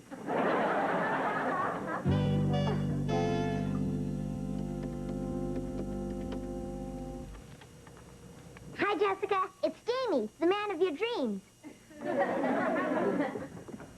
Jamie Lawson. From school. Yeah, right. That's the one. Listen, I was just wondering if you made up your mind about going to the school dance with me yet. A lot of other girls want me to take them, but I'm holding out for you. I shouldn't hold out? Well, that's okay. I'll wait for you to make up your mind. Bye, Jessica. I'll get it, Jamie. It's probably your school principal. Good evening, Mr. Lawson. Mr. Bryant, come on in. Oh, it's good to see you again. Thank you. This is Officer Davis. She's a specialist on drug problems at the elementary and the high school level. After you phoned and told me what happened with Vicky today, I thought it was best that we contact the police. Oh, good idea. Well, please sit down. Mr. Bryant filled me in about Vicky. It can be hard for kids to say no to a pusher or to a friend who gives them drugs. Yeah, peer pressure can be real strong. We're offering a program in the schools to teach kids that it's okay to say no and to keep saying it like a broken record. Like a broken record? That's right, Vicky. Well, do we have a program like that in our school, Mr. Bryant? I'm embarrassed to say that we don't. I didn't think our school had a drug problem. That's not unusual. But almost all schools have the problem to some degree. Well, isn't there something you can do about it? Like, arrest the guy that gave Vicky the drugs? Yes, but we'd have to catch him in the act of selling it. Unfortunately, we'd need an undercover officer who looks 12 years old. Hey, I'll be your undercover officer. I look 12 years old. Oh, no, that could be dangerous. Now, we'd never suggest using a child that way, Mrs. Lawson. Well, how about if a child's parent suggested it? Ted? Joni, can I talk to you for a minute? Excuse us, please. Excuse me. Honey, there'll be no real danger.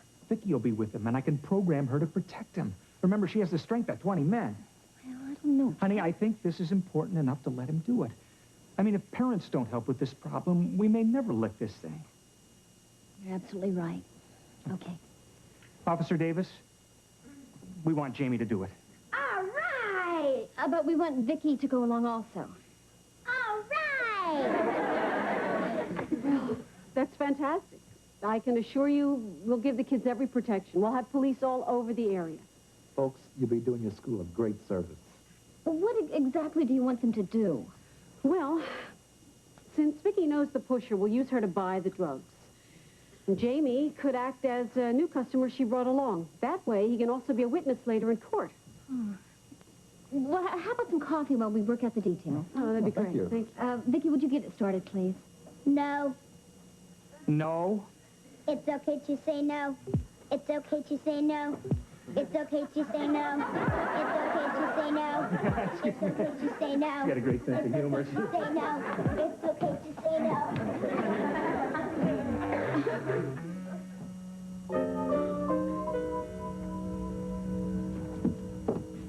Are you sure you'll recognize the pusher when you see him, Vicky? I'll recognize him. 5'9", 146 3/4 pounds, size 8½ shoe, light complexion, brown eyes, and brown hair that looks like it was cut with a power saw. I'm a little nervous. I keep saying to myself, if I were Don Johnson in Miami Vice, would I be nervous? No, you'd be taller. Testing.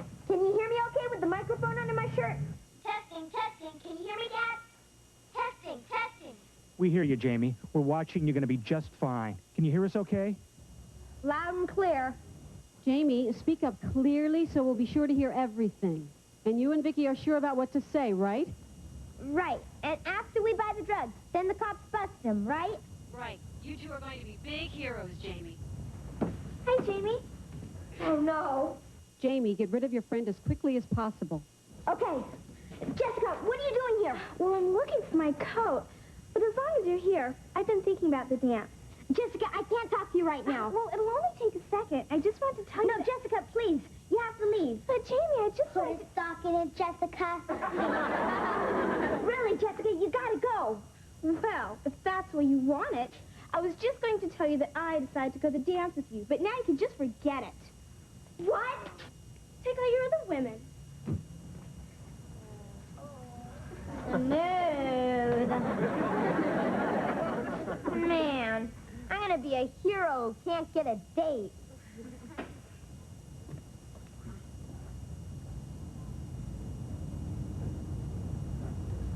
Here comes the pusher. Officer Davis, the pusher just showed up. We see him, Jamie. Look at him. He can't be more than 16 or 17 years old. Probably started on drugs when he was Jamie's age. Now he has to sell them to other kids to support his own habit. How sad. I figured you'd be back for more. How you doing, kid? I'm buzzing like a bee. Way to go, way to go. Who's your, friend? This is my brother. He wants some drugs, too. Your brother, huh? Got any money, kid? Would you speak up, please? What, are you hard of hearing? Hey, what's that in your ear? That's a hearing aid. So, have you got a lot of good stuff on you? All you want, pal. Would you speak into my shoulder, please? Your shoulder? You sure you're not high already, kid? I just want to hear you good. So, how much of this stuff do you sell to kids every day? You want some drugs? You want a job as an accountant? Look, I don't have time to fool around. So if you want to buy something, get out your money. You mean money to buy drugs from you? No, to buy Twinkies. Now, either buy something or I'm blowing. He'll take the Twinkies. No, I'll take the drugs. All I got is $20.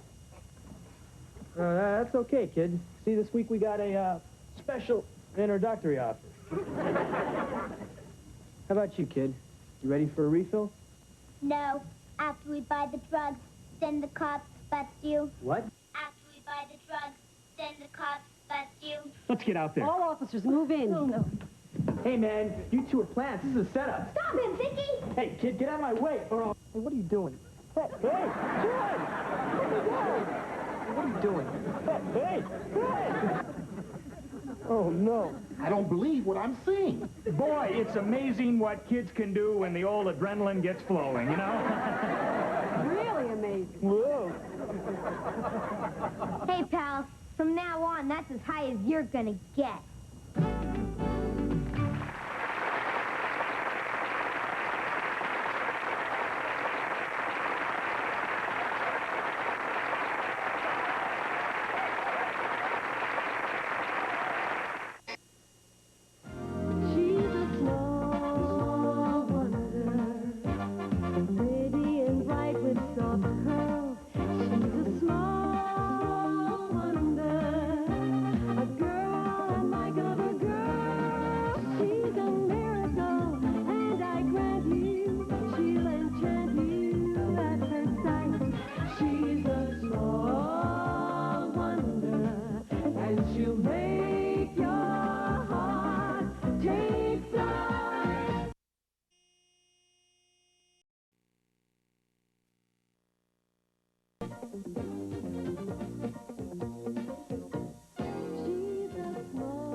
man table.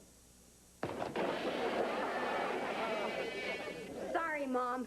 Our robot doesn't know her own strength. Come on, Vicky, let's see if we can fix it.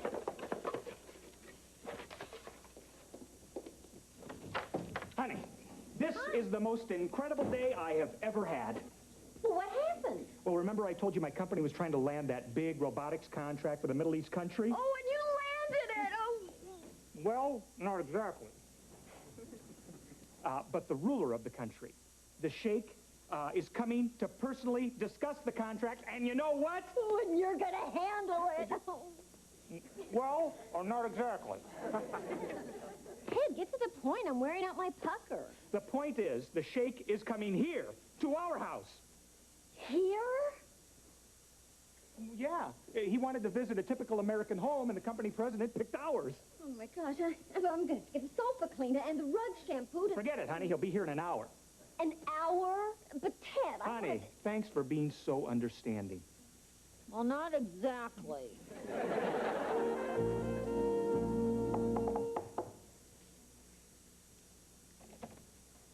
Hi. What's going on, Jamie? Why are you making hors d'oeuvres? A sheik from the Middle East is coming to visit us.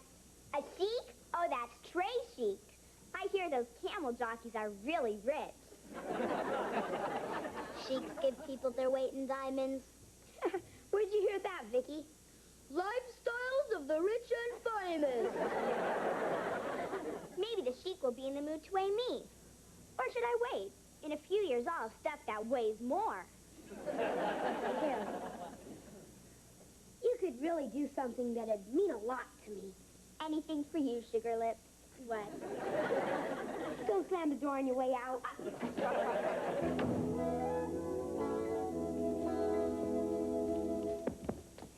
Oh, Ted, I am so nervous. I mean, how do you entertain royalty? I don't know how to act. I'd hate to offend the sheikh in any way. Yeah, me too. If I blow this, I could end up soldering circuit boards in Okinawa. Listen, let's just watch him and do what he does, okay? It's a good idea. And you do the same thing, kids. Sure, Mom. Sure, Mom. I want you to be very polite and attentive. Got it? Polite and attentive. Got it. Okay, that must be him. Let's get ready, everybody. Come on. Here. Here. Okay.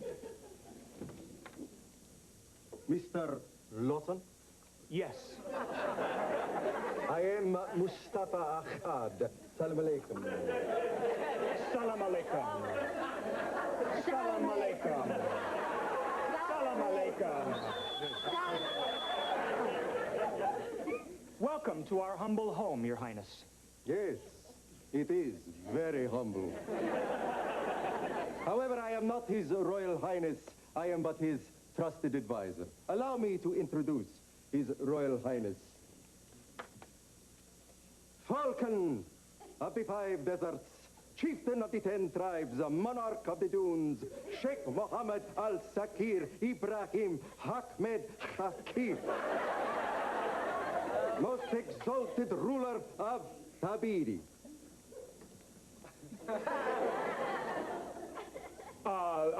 Welcome to our home, Your Royal Highness. Hey, dudes. Is that not the traditional greeting of Americans? I saw it on TV. Oh, no, that's just fine, Your Royal Highness. Falcon of the 5 and 10.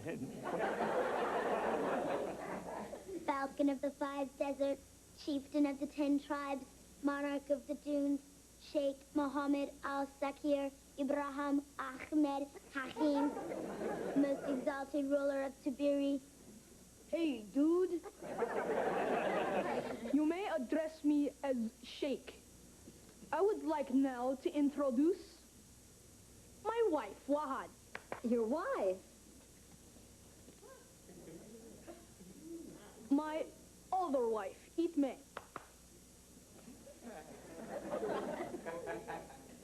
And my other wife, Baleta. And of course, the twins, Araba and Hamse. You have 5 wives? He travels light. Isn't he a little young to be married? But of course, these are merely his wives-to-be. He is only 13. You see, in our country, he cannot be married until he comes of age. Why, I thought so. When he is 40. He's already got 5 wives, and I can't even get a date. Your Royal Highness, I would like to introduce my family. This is my daughter, Vicky, my son, Jamie, and my only wife, Joan. How do you do, Your Highness? I am pleased to meet you, Mrs. Lawson. Vicky, would you get the cold drinks out of the kitchen and Jamie the hors d'oeuvres, please? Sure, Mom. Well, why don't we get comfortable? Please, let's sit down. The son helps with the serving, while the wife does nothing? Americans have strange customs. True, but we must not offend our hosts. Perhaps if we just observe them, see their customs, and do what they do. Splendid suggestion. Thank you. Glad I thought of it. Now remember, just do what they do and we'll be okay.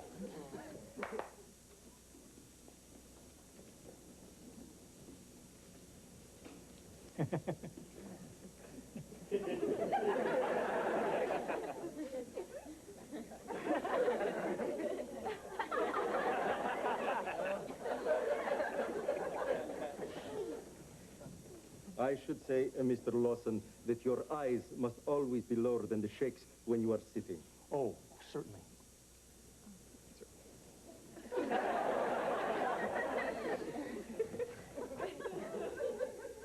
You have done me a great honor inviting me into your home, Mr. Lawson.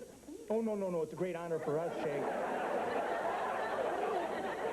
How long will you be in this country? Until our business is concluded. A few days. And to see Disneyland.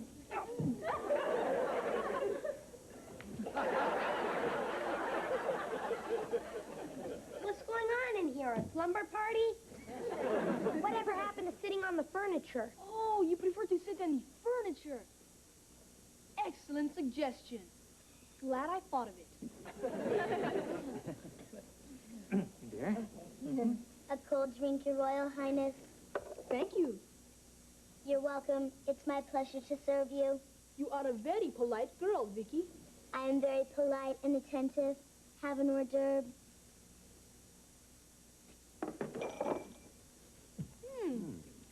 What is this I'm eating? Oh, they're little wieners wrapped in a biscuit. Now, aren't they great? They're called pigs in a blanket. Pig! Pig!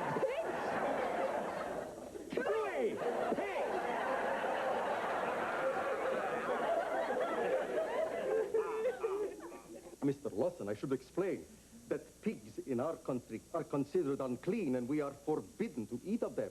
Oh, I see. No, Your Highness. They're not actually made from pigs. That's just a nickname.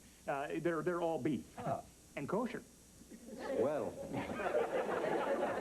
Well, I would like to propose a toast to His Royal Highness.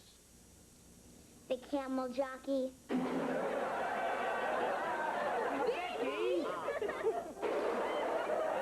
Vicky! Your Royal Highness, I don't know what could have gotten into Vicky. I apologize for her remark. And so you should. His Highness is not a camel jockey. No, of course not. I am the greatest camel jockey. In Tabiri, no one races camels faster than His Highness. It is against the law. Boy, you talk about your home field advantage. I shall consider your words a gracious compliment, Vicky. Thank you, camel jockey. And now, in appreciation for your having His Highness in your humble home, it is our custom to present a gift to the host. Yes, and as a firstborn son, I wish to present it to your firstborn son. Well, that's very nice, but it's just not necessary. Dad, the guy's a sheikh. He can do what he wants. You must accept. To refuse would be an insult. So, what's the gift?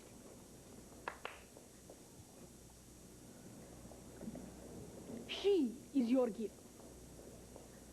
I accept.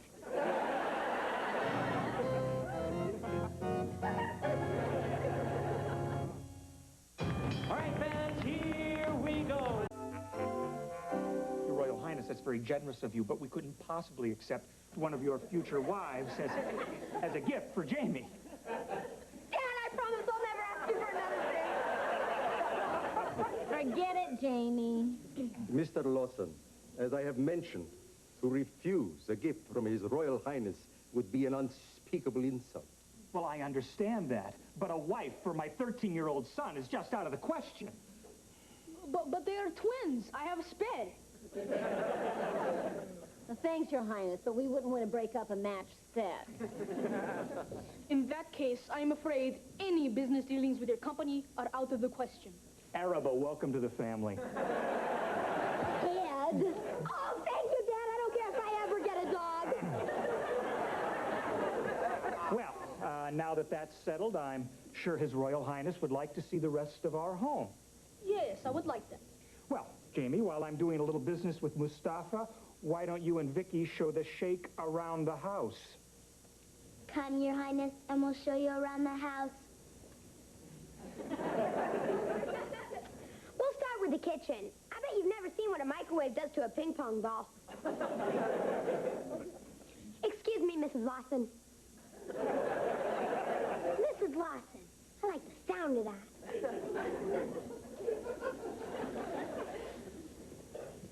Mustafa, we certainly don't want to offend His Royal Highness, but in our country, a boy Jamie's age simply can't have a wife.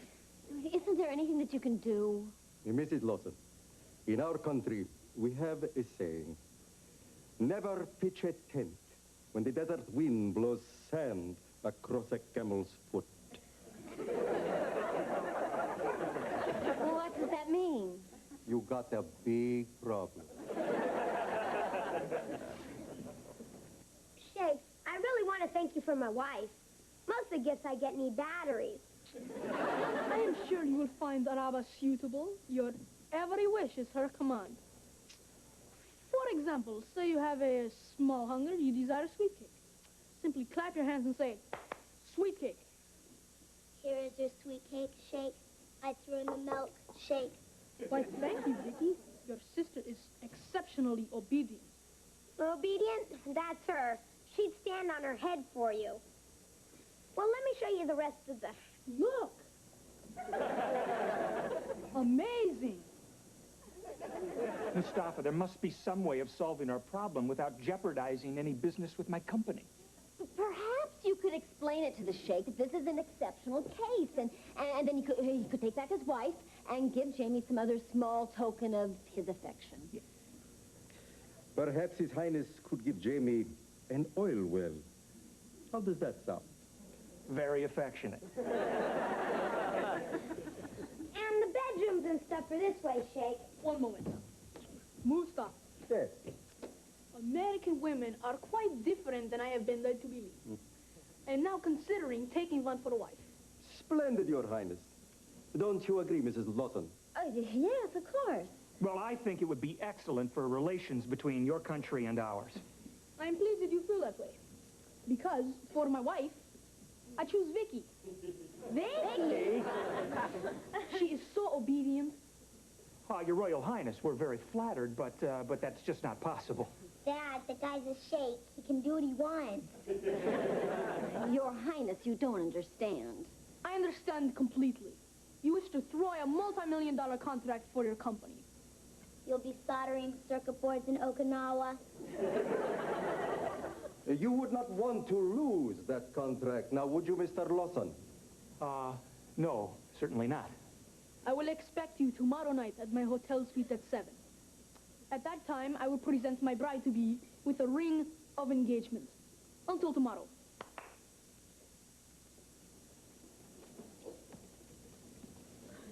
But when do I get my wife? When His Highness gets his. Until tomorrow.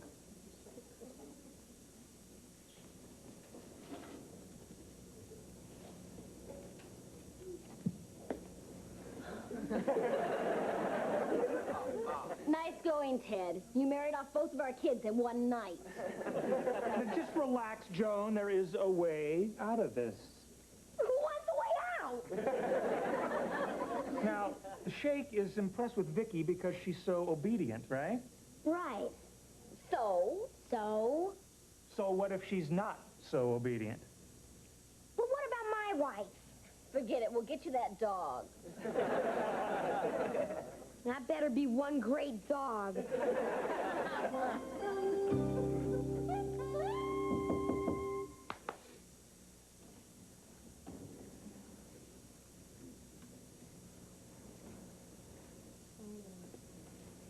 But where is my bride to be?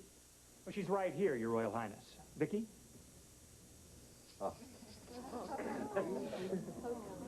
How beautiful you look in that costume I sent you. You are more radiant than the sunrise on the Great Nile. Please to be seated. His Highness has an entertainment for you.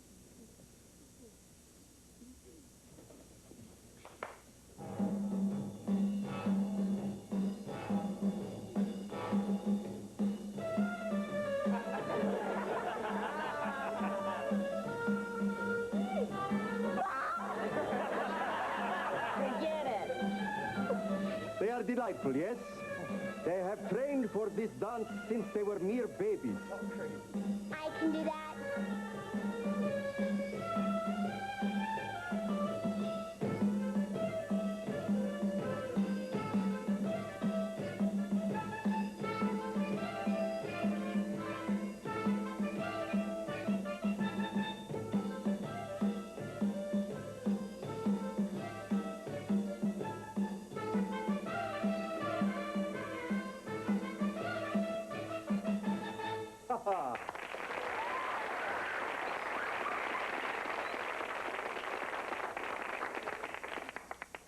She's not only beautiful and obedient, but talented as well. And now, Vicky, to make our engagement official, I present you with this bauble. Look at the size of that sucker. That's some bauble. You call this piece of Coke bottle a ring? I've seen better rings around a bathtub. I will excuse your outburst this once, Vicky. You may sit next to me and fluff my pillows. Fluff your own pillows, turkey. Young lady, that is no way to speak to His Royal Highness. Who asked you, camel breath? What has happened to her? Vicky, if you are to be my wife, you must do as I say. Fluff my pillows. You clap your hands at me one more time, Buster, and I'll fluff your mouth. Now feel me great. I'm starved. This is terrible. I cannot take a wife like this. I would lose the respect of my people and be disgraced. 1,000 pardons, O great lion of the dunes. But if you were to break your word by ending the engagement, you would also be disgraced. Mustafa, maybe there's a way out of this predicament. If we could arrange a simple exchange of gifts, then His Royal Highness wouldn't be disgraced. Like trading Vicky for Jamie's wife, Araba. Can't we make that Vicky for a wife to be named later? You would not be insulted by such an arrangement? Well, normally, yes, but since it's between such good friends... That is very gracious of you. And in the spirit of friendship, the contract with my country is yours. Well, that's great. Thank you. And now, Miss Vicky, since the engagement is off, perhaps you would like to return the ring to His Highness. Are you crazy? Look at the size of this sucker.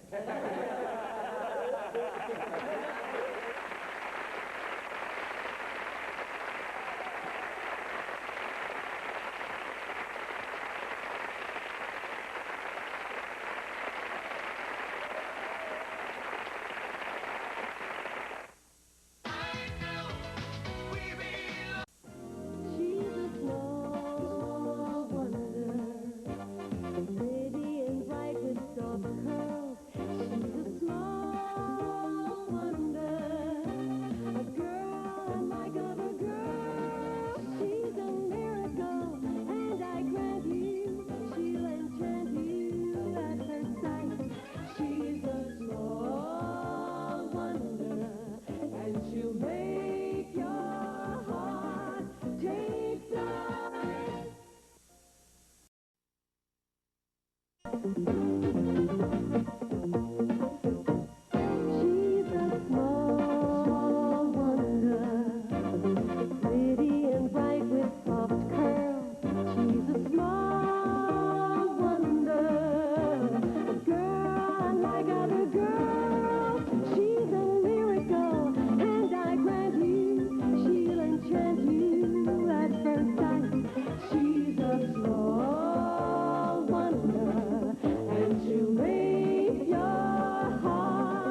Sure. Great. Come on over around,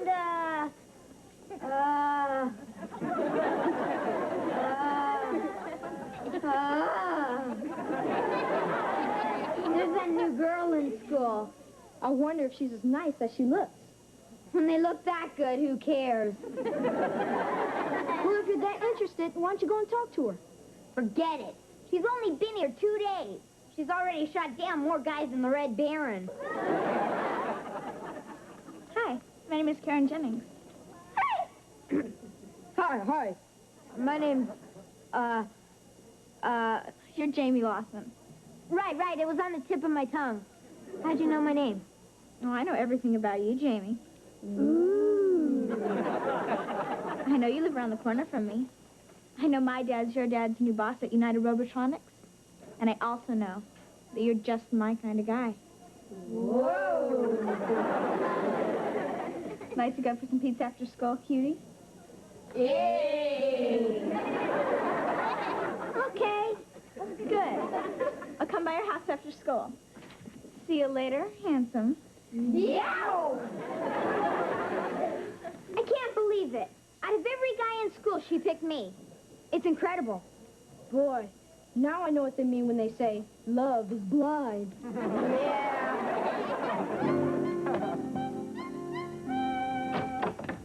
Hi, Annie. Oh, hi, Ann.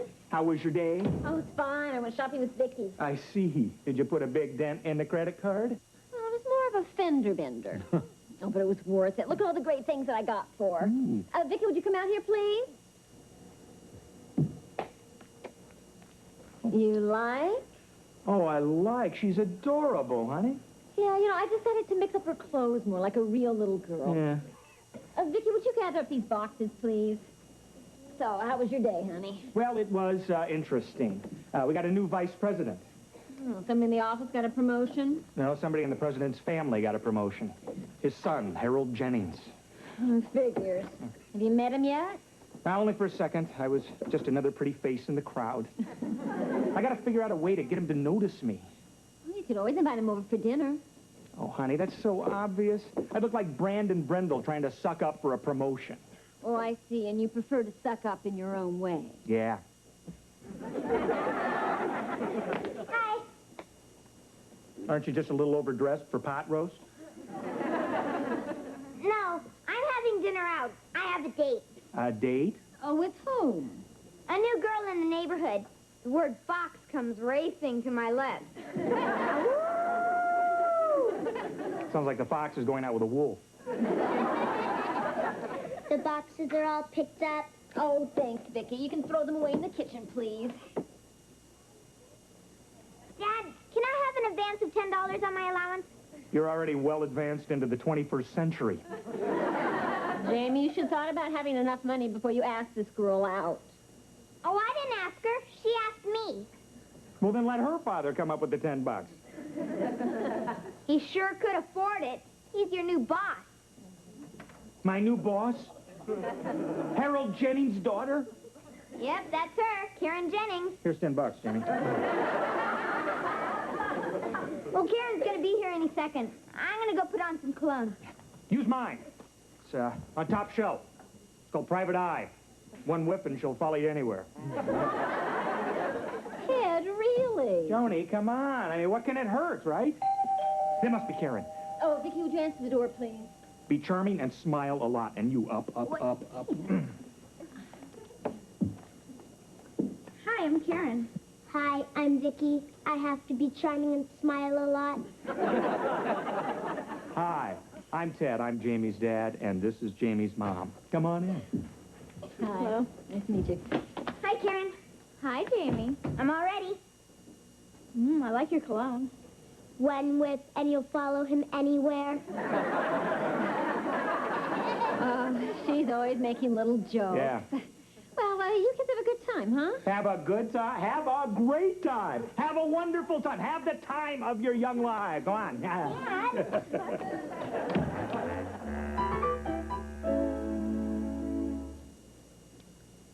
Juice. Cereal. Toast.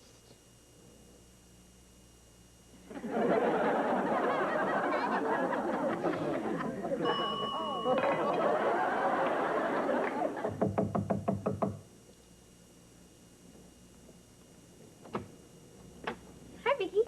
Hi, Karen. I have something for Jamie. Is he awake yet? Not yet. I was just going to wake him up for breakfast. No, don't. Let me do that. I'll surprise him. It'll be fun to serve my man breakfast in bed.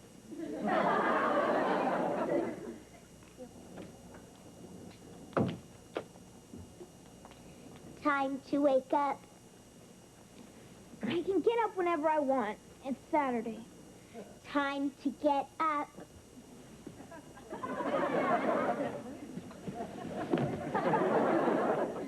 Morning, sleepyhead. Hi. Karen! What are you doing here? I'm bringing you breakfast in bed. Cute stuff. Thanks. But first I better go brush my teeth. You know, morning mouth. Would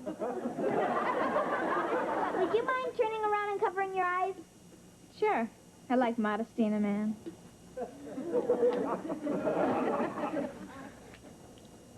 Cute PJs. Vicki, bring me my robe and slippers, please. Hi, Vicki. Hi, Harriet. Who's that? That's Karen Jennings. The word fox comes racing to my lips. And what is that? That's Harriet Brindle, our neighbor and favorite peeping tomboy. What are you doing in my man's bedroom? Get lost, button nose. I moved in on you and I'm here to stay. You can turn off the lights. The party's over. That's what you think, Eaglebeak. I'm small, but I'm dangerous. Sort of like a warthog. Besides, I've got Jamie right under my thumb. My dad is his dad's boss. Well, if you don't want to get your dad fired, you better beat it. Because my dad's your dad's new boss. Is that a threat? Yes. Just checking. See ya. Hi. The Big J's back. Miss me? I sure did, dimple cheeks.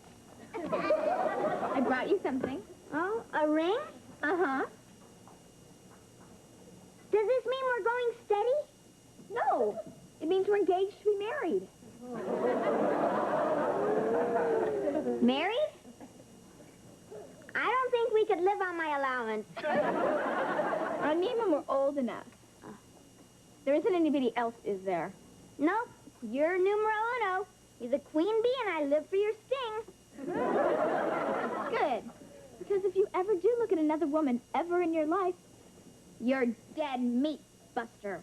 Turn out the lights. The party's over.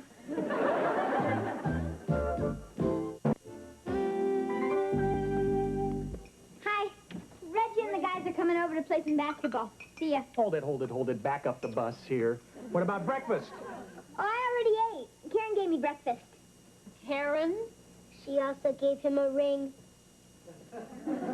A ring? See? Well. She must like you very much. Huh? Well, you know, some of us have got it. Just so happens, I'm full of it. Well, you can say that again. Well, does this mean that you and Karen are going steady? No, according to her, we're engaged to be married. Married. Keep up the good work, Jamie. Only problem is that the second she gave me this ring, she acted kind of pushy. Jamie. You see, occasionally women like to think that they're the boss, and sometimes we just have to let them have their fun. I gotta be at the golf course in 20 minutes. Oh, no, you don't. Back up the bus. You promised me that you would take out the trash and rake the leaves and mow the lawn. But, honey... Ted. Oh, all right. I'm just letting her have her fun. Want some more juice, boss? Yeah. Thank you, Vicky.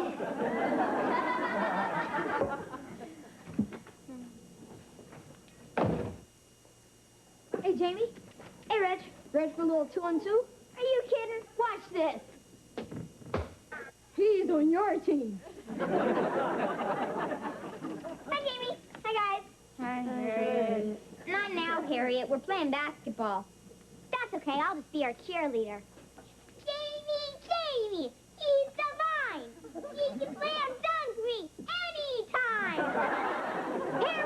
Harriet, go fly south.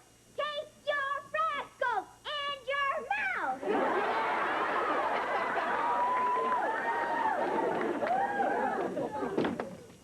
Hi. Ooh. Did you tell everybody the good news about us? What good news? Yeah. Jamie and I are engaged to be married. Whoa! Jamie, you can't marry her. She has money, looks, and brains. You two have nothing in common. Why don't you take a hike, bird legs? Bird legs? You should talk. Bird brains? You all can leave now. Jamie and I wish to be alone. Hey, you can't kick us out, little mama.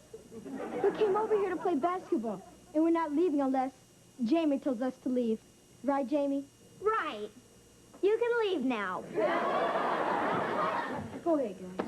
Mike. Boy, Jamie, the way you let her lead you around like that. You ought to take that ring off your finger and wear it in your nose. Karen, you shouldn't do that to me in front of the guys. It's embarrassing. It's just that I'm so jealous. I want to have you all to myself, handsome. I have important things to discuss with you. Vicky, we want to be alone. Mom told me to water the plants. Maybe you should water the plants some other time. Get lost, button nose. I'm here to stay. I like the way Vicky stands up to a man. She reminds me of me. Okay, Karen. What was so important that you had to discuss with me? Your future. You're going to be a doctor. Why? Because my mother said so. She says a man has to provide a woman with the bare necessities of life. What bare necessities? The 3 M's. Money, mansion, and a Mercedes. Right, Vicky? Right, Eaglebeak. Karen, isn't that asking a lot? Yes, but I'm worth it. What are you, a spineless wimp? Vicky, I'm going to make a man out of him whether he likes it or not. You're dead meat, Buster.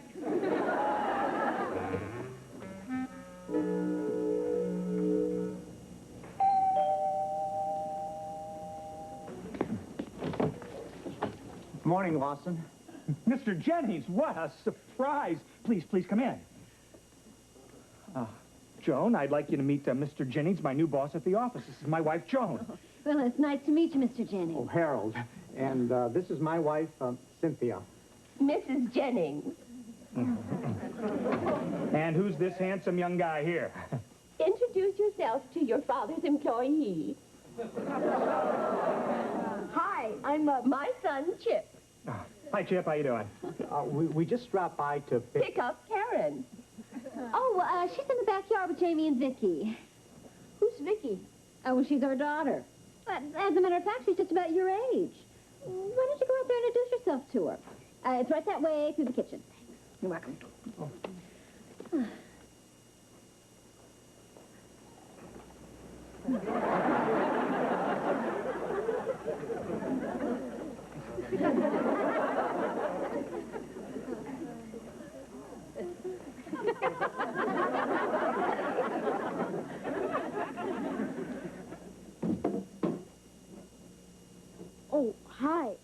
Chip, Karen's brother. Hi, I'm Vicky, Jamie's sister. Wow, you're pretty. I'm also adorable. I'll say, I can feel sparks between us already. Sparks between us. You can feel them too? Can I kiss you on the cheek? You can kiss me on the cheek.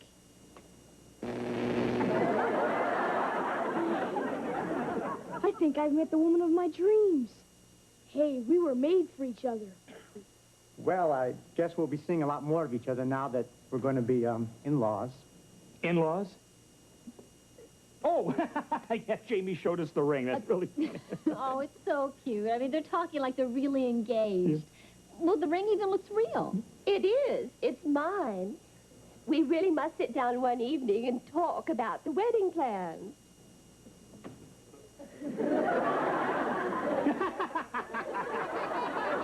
Your wife has a great sense of humor. No, she doesn't. I'm quite serious about the wedding plans. Well, Mrs. Jennings, the idea of two 12-year-olds getting engaged is ridiculous. Ted, Joan, let me explain. Harold, stop monopolizing the conversation. There's a tradition in our family. Both our parents and our grandparents and our great-grandparents all married their childhood sweethearts. I'm proud to say there has never been a divorce yet. True, Harold? Too true. All are happy marriages. Right. Happy. My daughter has chosen your son, and they too shall have a happy marriage when they come of age.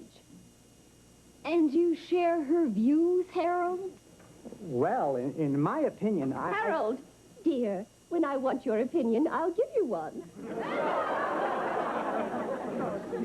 Naturally, any family that my daughter marries into should be on a social and financial level compatible to ours. Regrettably, you're not. But I've generously decided to have Harold help your situation.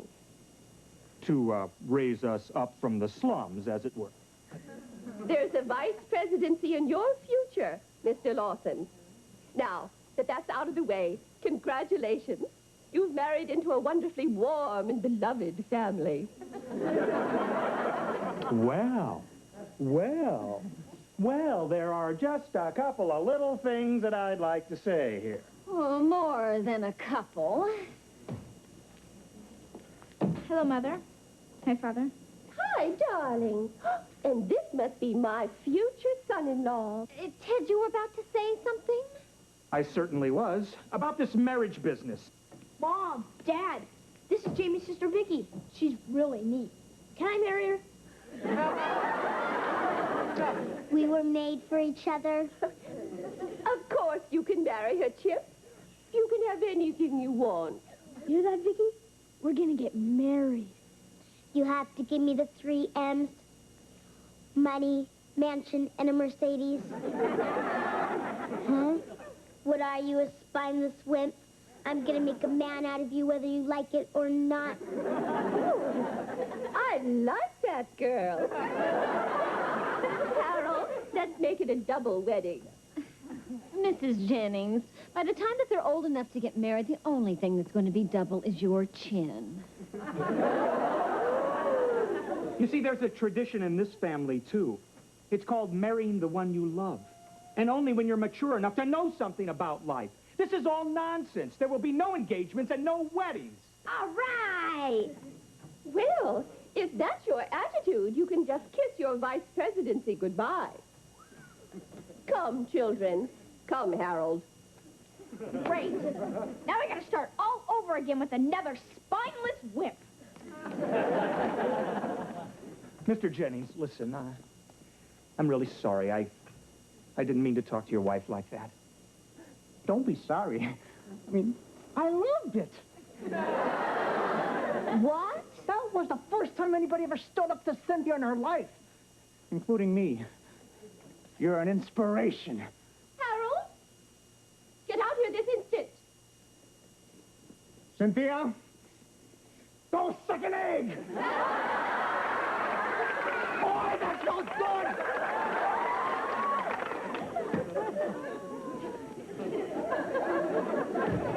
I'm gonna go find some soap and get this ring off my finger. I can't believe a guy letting himself get henpecked like that. I mean, a man should be the strength of his family, the king of his castle, right? Yeah, and along those lines, how about you women taking out the garbage, raking the leaves, and mowing the lawn for a change? Ted, go suck an egg.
Pancakes coming, Vicky.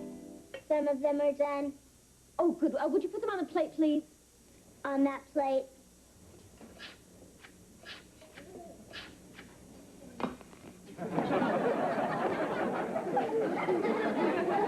Thanks, Vicky. Morning. Breakfast's ready. With all that homework you gave out, who's got time to eat? Mom, you're just a substitute teacher. You gave out more homework than the regular teacher. Well, you want to learn, don't you? Sure, but I'd like to leave a little something for college. Ta-da! Morning, honey. Morning, good morning. Come on, it's a great morning. What's so great about it? Mom didn't give him any homework. At 3 o'clock this morning, I came up with an idea for a fantastic new project at United Robotronics. And when I tell Mr. Jennings about it, he'll probably promote me. Well, what's the project? It's a new robotic arm that will turn hospital patients over in their beds more easily and safely. Really? Well, that explains it. What? I thought it was a dream last night when you kept on flipping me over.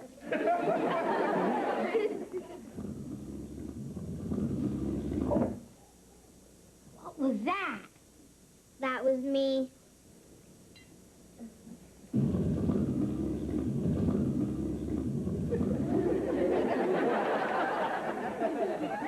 never heard your tummy rumble like that before.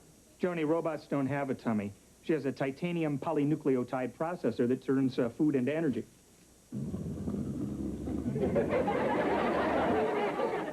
Can you fix it, Dad? Well, maybe it'll stabilize itself. I'll check her out tonight. Anyway, I just want to get to work right now. Oh, honey, have some breakfast first. Vicky made pancakes. All right. I'll have just a couple, Vicky. Couple of pancakes coming up. Missed it by that much. You know, I think the best thing to do is... Where's Jamie? Hey, Jamie, I gotta talk to you. It's very important. Sure, Edge, what's up?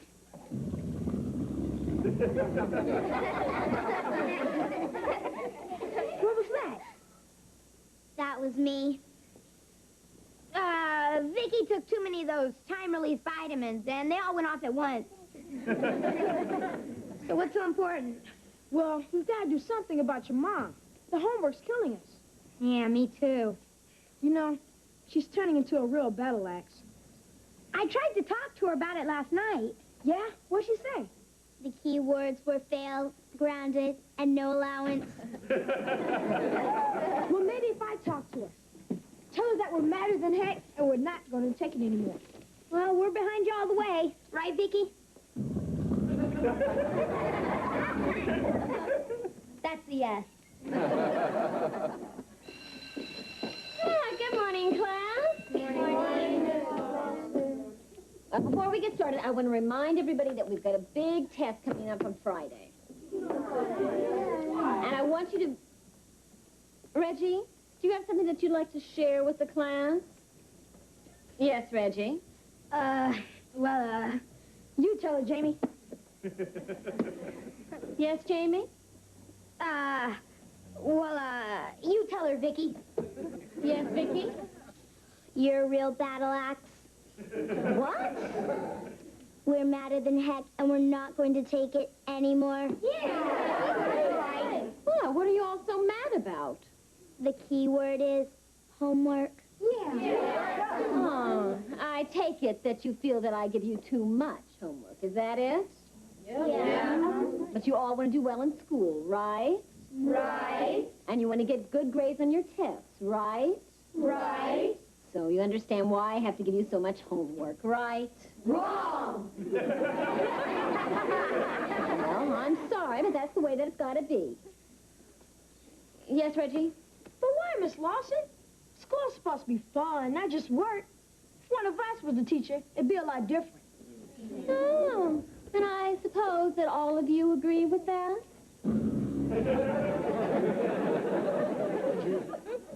That's a yes. Yeah, I agree with it. Yeah, that's an interesting idea.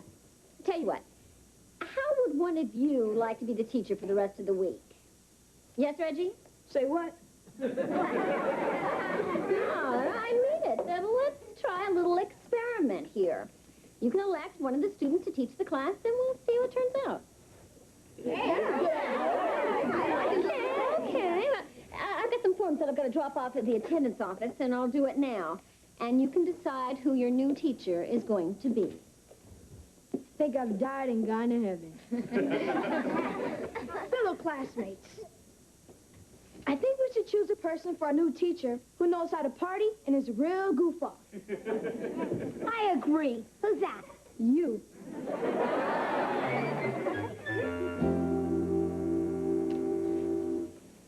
Morning, Miss Grimm. Morning, Mr. Jennings. How did the budget meeting go? Terrible. Just terrible. I'm afraid our company is losing a fortune. Why, we can't even afford the red ink we need. Any calls? Yes, sir. These are the important ones that need to be answered immediately. And these can wait till later. I'll take these. I have a lot of thinking to do, Miss Grimm. See that I'm not disturbed. Yes, Mr. J. Hi there, Ms. Grimm. And how is my favorite executive secretary this fine day? I'm fine too, thanks. Listen, I just saw Mr. Jennings come in, and I really need to talk to him. Is this important, or can it wait till later? It's very important. Then forget it. No, you don't understand. I have this great new project that I know he's going to want to hear about. You'll have to make an appointment, Lawson. Ms. Graham, I really need to see him right now. I'm sure he'd want me to. No way.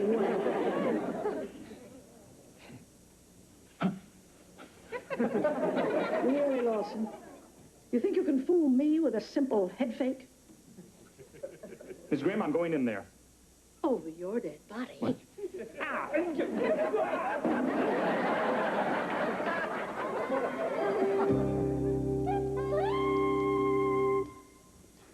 Man, Vicky, being a teacher is going to be a ball. A ball. Say that again. A ball.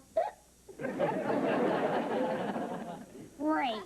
The rumbling's gone, but now you got the hiccups. It's me, Harriet! she asks where I am, tell her I ran off to join the circus. They need someone to shoot out of the cannon.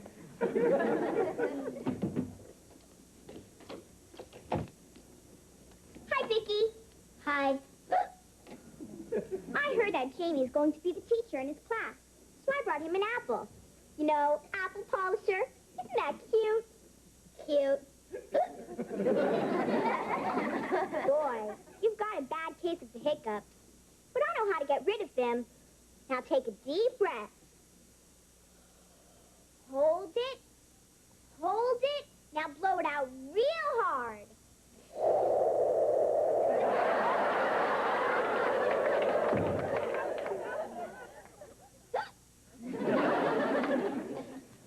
Hi. Hi, honey. Well, what happened with Mr. Jennings? I didn't see him. I had to leave the idea for my proposal on his desk. Oh, cheer up. I'm sure as soon as he reads it, he'll love it. Dinner's in the oven, Mom. Thank you, Vicky. Honey, I don't think it matters whether Mr. Jennings loves it or not. Why not? Because rumors are flying all over at the plant that United Robotronics is in bad financial trouble. How bad? The worst. You mean you could lose your job? Right. Then what do I do? I heard the circus needs someone to shoot out of the cannon. It's 15 years in the future, and Lisa's in love. Jamie!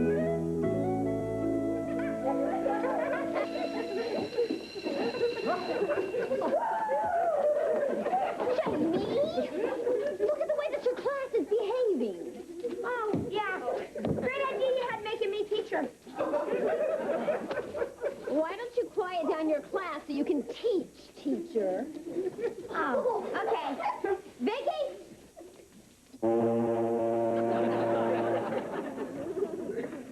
Okay, class, we will now discuss the heroes of the Revolutionary War. Who said, I have not yet begun to fight? Reggie? The man that said, I have not yet begun to fight, was Sylvester Stallone in Rocky IV. Oh, Reggie, that's ridiculous. It certainly is. Everyone knows it was Rocky III. What historical relic is known as Old Ironsides? Mrs. Larson. I'll accept that. Jamie, you've been teaching for a whole week now. When are you planning on giving the test? What do they need a test for? Well, that's the only way that they can prove that they've learned anything. I've got a better idea. Why don't we just take their word for it? Well, I'm afraid that the principal insists upon a test, and there's no way around it. Vicky, excuse me, will you please pass out these test papers? I'll correct them during my lunch hour. Sure, Mom. All right, you can turn over your test papers now and look at your grades. Oh, no, I got an F. Even I got an F, and I was the teacher. I'm afraid you all got Fs. Except me. I got an A. I love it. There's always one smart aleck who runs the curve. Well, it's really a shame. It's going to ruin all of your good averages. Mrs. Larson, you know, I never say anything bad about anybody, and I never get anyone in trouble. But it's his fault. He didn't teach us anything. Well, true. But it's all of your faults, too. You wanted a teacher that would let you goof off, right? Yeah, that's right. Yeah. I hope you realize now that if teachers aren't demanding, students won't learn anything. Mrs. Lawson, I guess I deserve to fail the test. But couldn't you give the rest of the class a chance to take it over, please? Oh, yeah. Okay. Well, let's open our books and we'll start our review. And I'm sure you all want to include Jamie in on the makeup test, too, right? Wrong!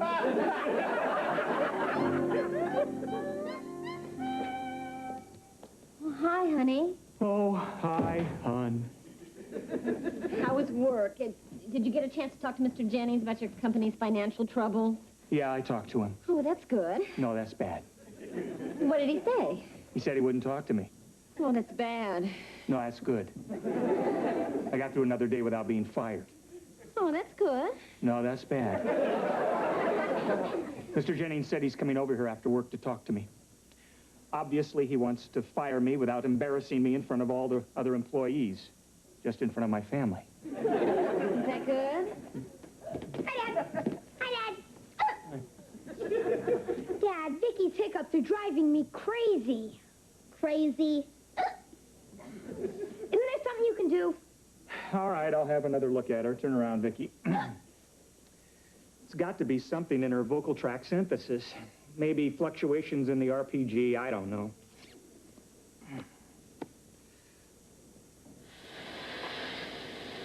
What did you do? What's that hissing sound?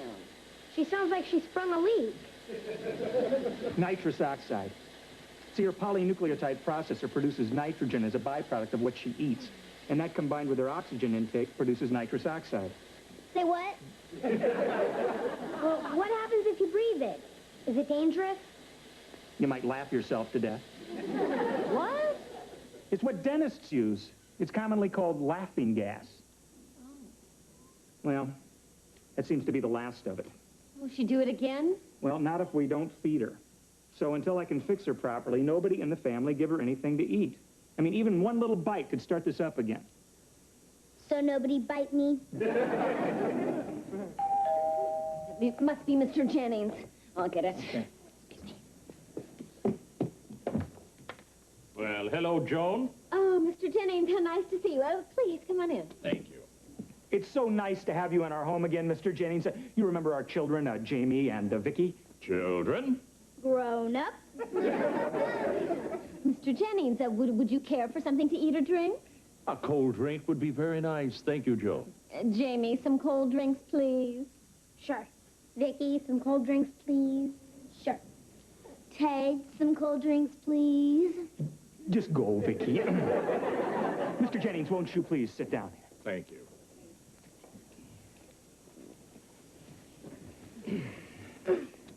I'll get right to the point. I guess you've heard that things are not going very well for us down at the company. No, Well, it's a shame it's come to this. I remember very well 25 years ago when I first got the idea to form United Robotronics. I was working in my father's, garage. Right. There was a young mechanic working with me named, Dalton Minchkoff. Right.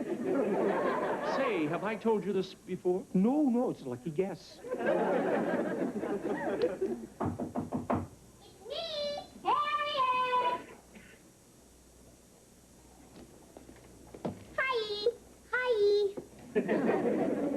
That apple I gave Jamie didn't help, so I made him some apple pie. I hope he'll like it. It's food. He'll like it. I brought a piece for you too, Vicky. Taste it and tell me what you think. I'm not supposed to eat. Dad said nobody in the family should feed me. Well, I'm not family till I marry Jamie, so it's okay. Go ahead and stuff your face. Stuff my face.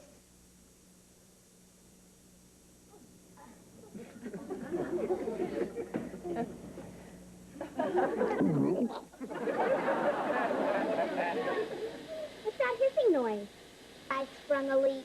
I don't get it. Now, truthfully, Vicky, is that the greatest apple pie you've ever tasted? It tastes like everything else I eat. That's not a very nice thing to say, Vicky. I'm very insulted. I worked very hard on that pie. You made me very angry. Then why are you laughing? Who's laughing?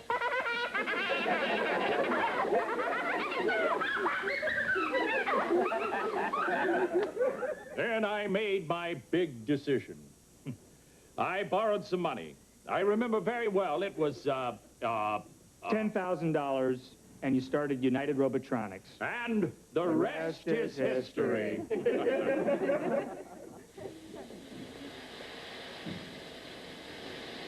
Thank you, Vicky.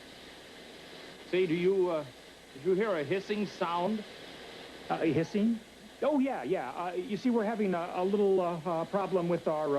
Air conditioning. Right. Lucky guess. Jamie, why don't you take Vicky into your room and finish her homework? Gotcha, Mom. Come on, Vicky. All homework can wait. What I have to say, the whole family should hear. Vicky, come over here and sit next to me. No, sir. No, sir. I think that homework is much more important This than... will only take a minute. Sit right here, Vicky. As I said, United Robotronics is facing the worst crisis in its history.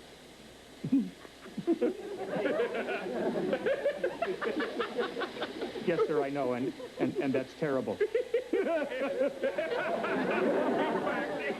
We're on the verge of going belly up. That would be tragic. I have to fire over 500 employees. That was good. Right for that. And we lose our home. Let me out of this street. And so would I. And then, Ted, I read your idea for robotic arms to turn hospital patients in their bed. But it's too late for that, right? No, it's brilliant. It's going to save the company and your job. Does that mean I get a promotion and a raise? No. I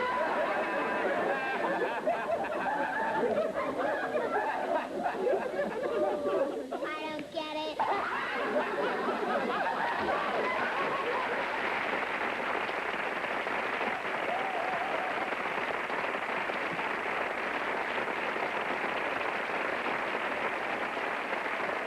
Come to the Room Plus Presidential Package Sale and see 5 people. She's a small wonder, pretty and bright with soft curls. She's a small wonder, a girl unlike other girls. She's a miracle, and I grant you, she'll enchant you at first sight. She's a small wonder, and she'll make your heart take flight.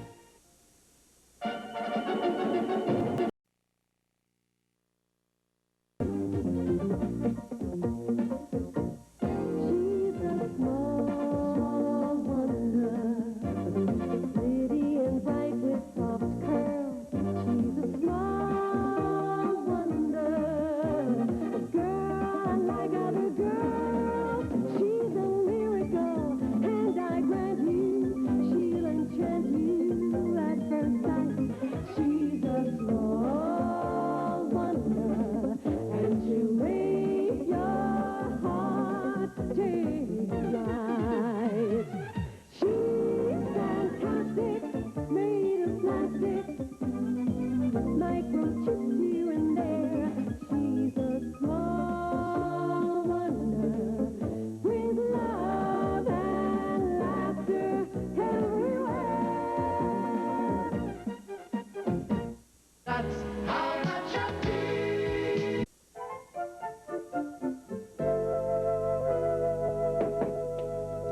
Morning. Hi. Hi. I see you're enjoying the chemistry set that Grandpa sent you. Oh, yeah, it's great, Dad. It has over 100 different chemicals and these safety goggles. Yeah, well, be careful with that stuff. The kitchen doesn't need a sunroof. I have fun. We're off to do some shopping. Okay, bye. Bye-bye.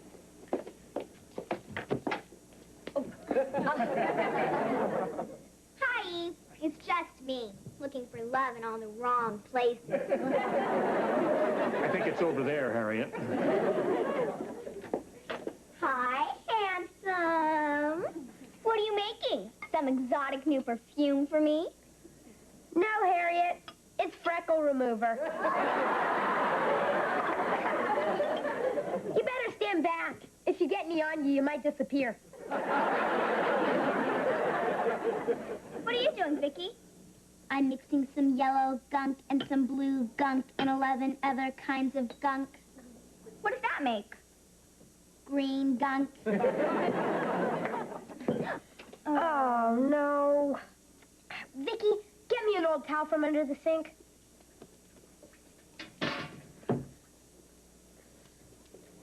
Thanks. What a mess. Yeah. Oh.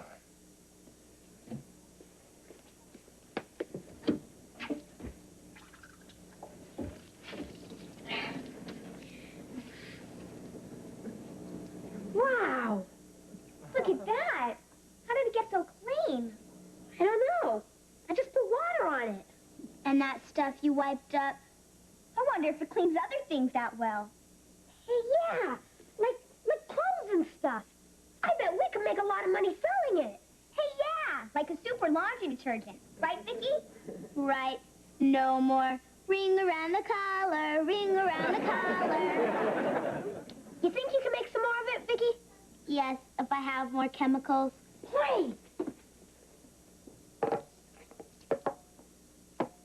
Now all we need is the money to buy them. That I can't make. I know how to get some money, Jamie. How? Make me a full partner and we'll talk. Okay, you're a full partner. You get 2 full %. How do we get money? It's simple. See, our stuff cleans clothes. People pay money to have clothes cleaned. So if we clean people's clothes, they'll pay us money. Hey, that's good. Maybe we can get some laundry from the neighbors. Come on. We'll take one side of the street, Harriet, and you take the other. Okay. Boy, this is fantastic. I'm going to be rich. Rich? I like that in a man. You like anything in a man?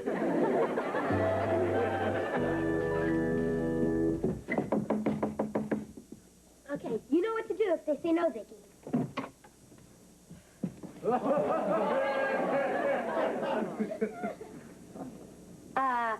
My name's Jamie Lawson, and this is my sister, Vicky.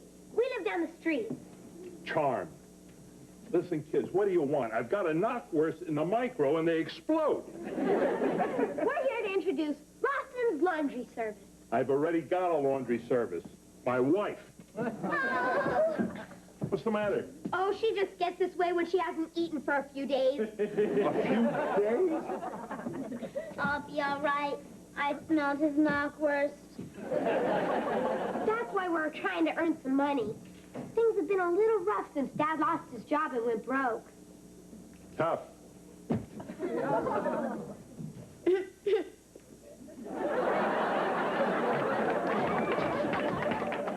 Okay, I'll give you my laundry. Just get her to stop. She's gonna walk my porch. You can stop crying, Vicky. There goes the knockwurst.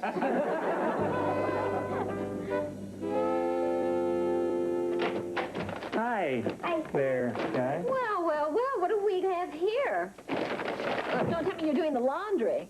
Okay, we won't tell you. Wait a minute.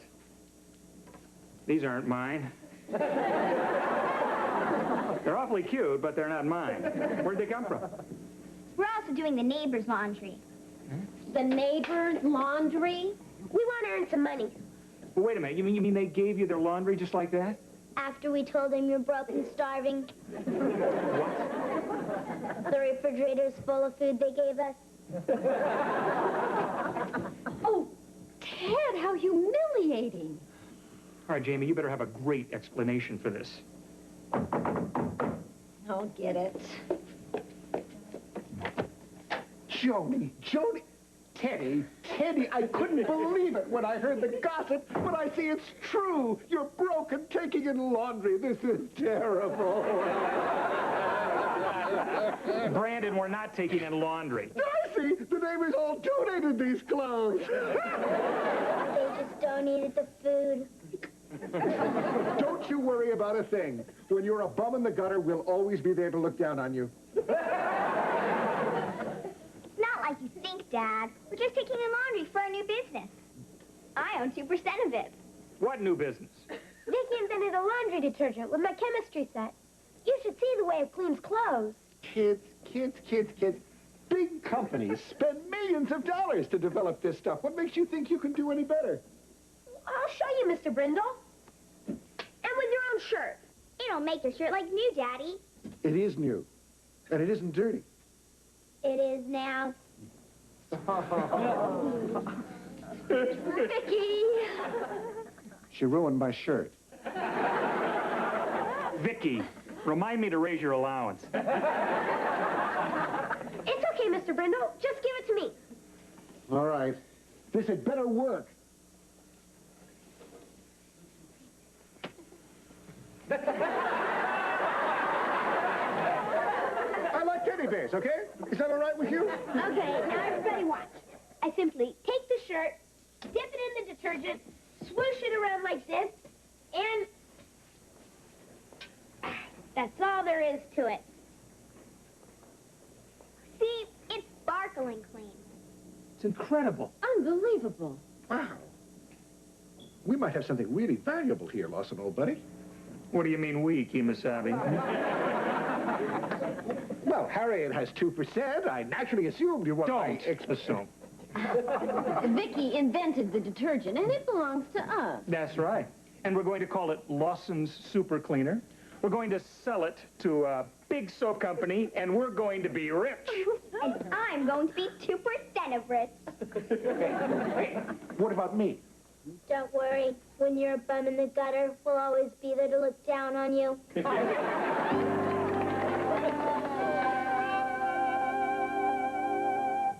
Okay, we're going to need a patent attorney, and that's going to cost about $2,500. Add that on, Vicky. 2,500. What are you doing, honey? I'm working up an estimate on what it's going to cost us to start this business. Run a total on those figures, Vicky. Run a total.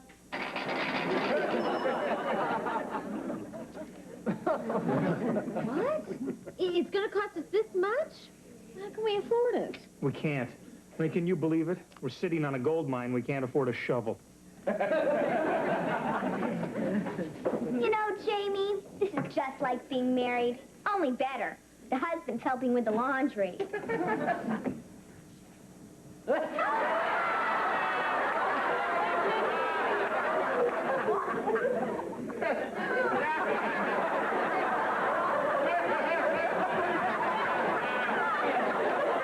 Harriet, the day this fits you is the day we get married.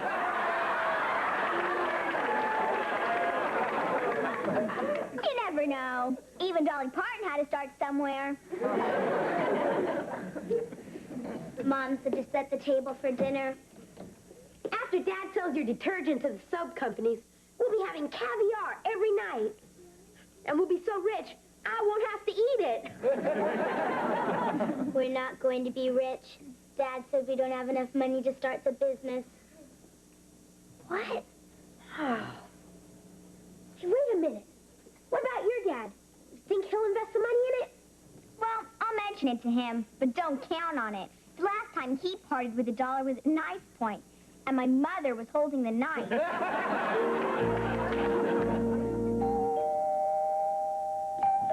Tommy. Hi there, Teddy, old buddy. How you doing, my friend? What do you want, Brandon? I'm right in the middle of dinner. Oh, good. I didn't eat yet. Let me get right to the point. I understand that you need an investor in your detergent company. Maybe I do and maybe I don't. I know someone with money to invest. Then maybe I do. That someone is me. Then maybe I don't. Teddy, don't speak too hastily. I can put up every cent we'll need. Oh? Every cent? And all I want in return is 70% of the company. No way, Brandon. I mean, even if I did agree to let you in, I'd still have to maintain controlling interest. I mean, I might give you, say, 49%. 40, no. But not a percent more. Is that firm? Like a new girdle. Okay, it's a deal. Shake on it. Well, I gotta get home. As the new president of the company, I have a lot of phone calls. Wait a minute. What do you mean, new president? Well, Harriet has 2%, and with my 49%, that makes 51%, which also makes me the boss. Bye.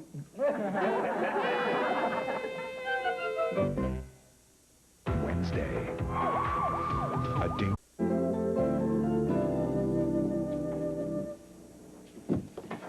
Okay, everything ready? I mean, the guy from the soap company will be here any minute to check out Vicky's new detergent. We're all set, honey. Vicky's been practicing her demonstration. We even set up a little jingle for it. Let's show 'em. A 1 and a 2 and a 3. Laundry day will be serener, thanks to Lawson Super Cleaner. Mom would have to scream because it smells so fresh and clean, and the stains come marching out. That's very catchy, guys. Hi! Don't bother to knock, Brandon. I have a wonderful surprise for you folks. Voila! There it is! What is it? Words cannot express our true feelings, Brandon. You know, I think the guy from the soap company should see this the first thing he comes in the door. Come on, Harriet. Let's find a place to put it. I know a great place. Honey, that yo-yo is going to ruin this whole thing. We've got to figure out the way to get back control of the company. Well, how? Must be a way. Wait a minute. Jamie, you can help solve this problem. Sure, Dad, just name it. I want you to sweet-talk Harriet.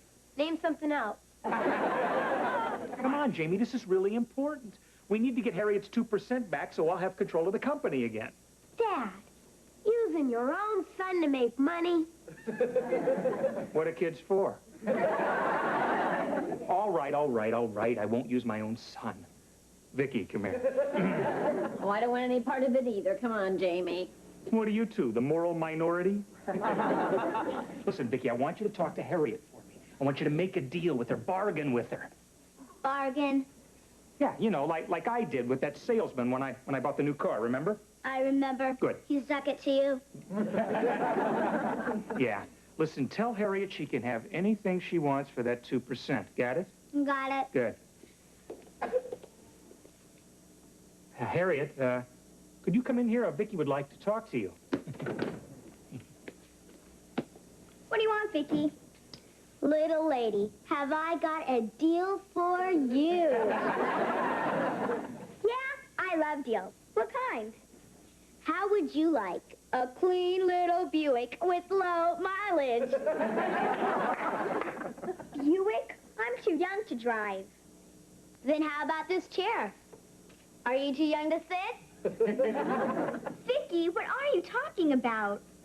Dad said you could have anything you want for your 2% of the business. Oh, really? Anything? What do you think? Does it show my best side? I think your best side's the one you sit on. Funny. Excuse us a second, Brandon. Family conference, Vicky. What happened? The 2% is on our side. Good girl. What'd you have to give Harriet in return? Jamie. Me? Want to know when the wedding date is? What's going on? What are they whispering about? I sold you down the river, fellas. What? My 2%'s on their side. Well. Looks like I'll be doing the negotiating now, Mr. Ex-President. Wanna kiss the bride? Love bunny? Oh, I'll get it. Okay, that's him. Kids, quick, into the kitchen, get everything ready. No! Mrs. Lawson? Yes. I'm George Bertrand of the Worldwide Soap Corporation. Oh, Mr. Bertram, please come in. We've been expecting you. This is my husband, Ted Lawson. How do you do? How do you do? And this is Brandon Brindle, our junior partner. Yes, I'm delighted. And silent partner. Well, I'm a bit pressed for time, so if you have something to show me, can we get right to it? Yes, we do. Right this way, please. Oh, I think you'll find it very interesting. Oh, and these are our children, Vicky and Jamie. Oh, and this is Harriet Brindle. I'm Mr. Bertrand. Hi. Kids, why don't you show Mr. Bertrand how our detergent works? Okay? This is a rag, soiled in ketchup, shoe polish, and ink. All difficult stains to get out, until now. Introducing Lawson's Miracle Cleaner. We simply take this dirty rag. Excuse me, but I've seen these so-called demonstrations before. Let's give your cleaner a real test. There isn't a product on the market that could get this T-shirt clean. Is that specially prepared by your research lab? No, my 4-year-old son wore it once. You get it clean and you got a deal. No problem.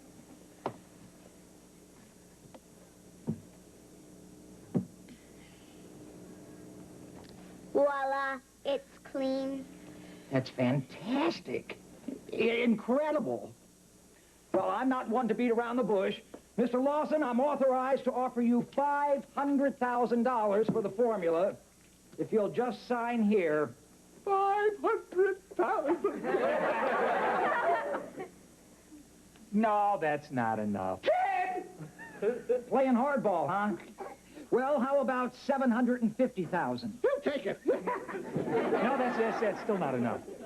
All right, Lawson, let's skip the dickering. We'll make it an even million, but that's my final offer. $1 million. Teddy, please, I have a weak heart. In that case, the answer is still no. I'll get it.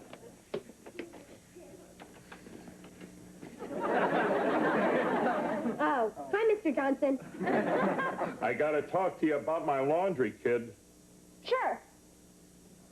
Mr. Johnson's one of our satisfied customers. We used our detergent on his laundry.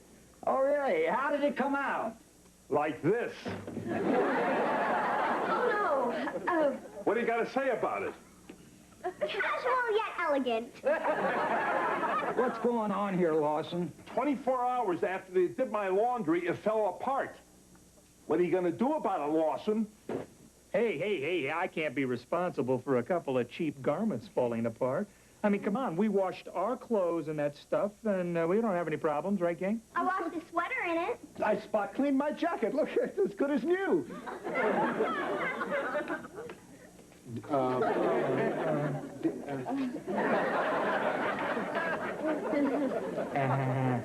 So where do I sign on this thing? Are you kidding?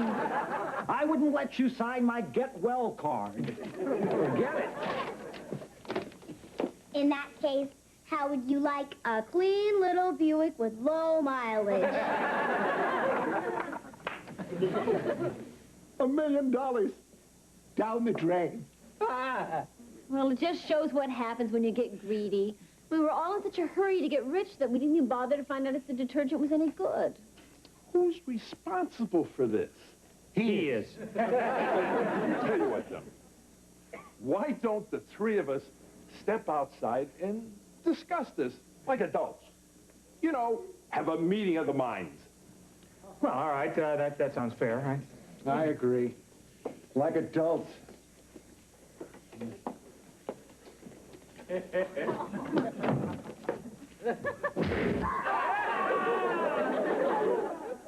can't look what happened. The biggest adult took the heads of the two smaller adults and cracked them together. That's what I call a meeting of the minds.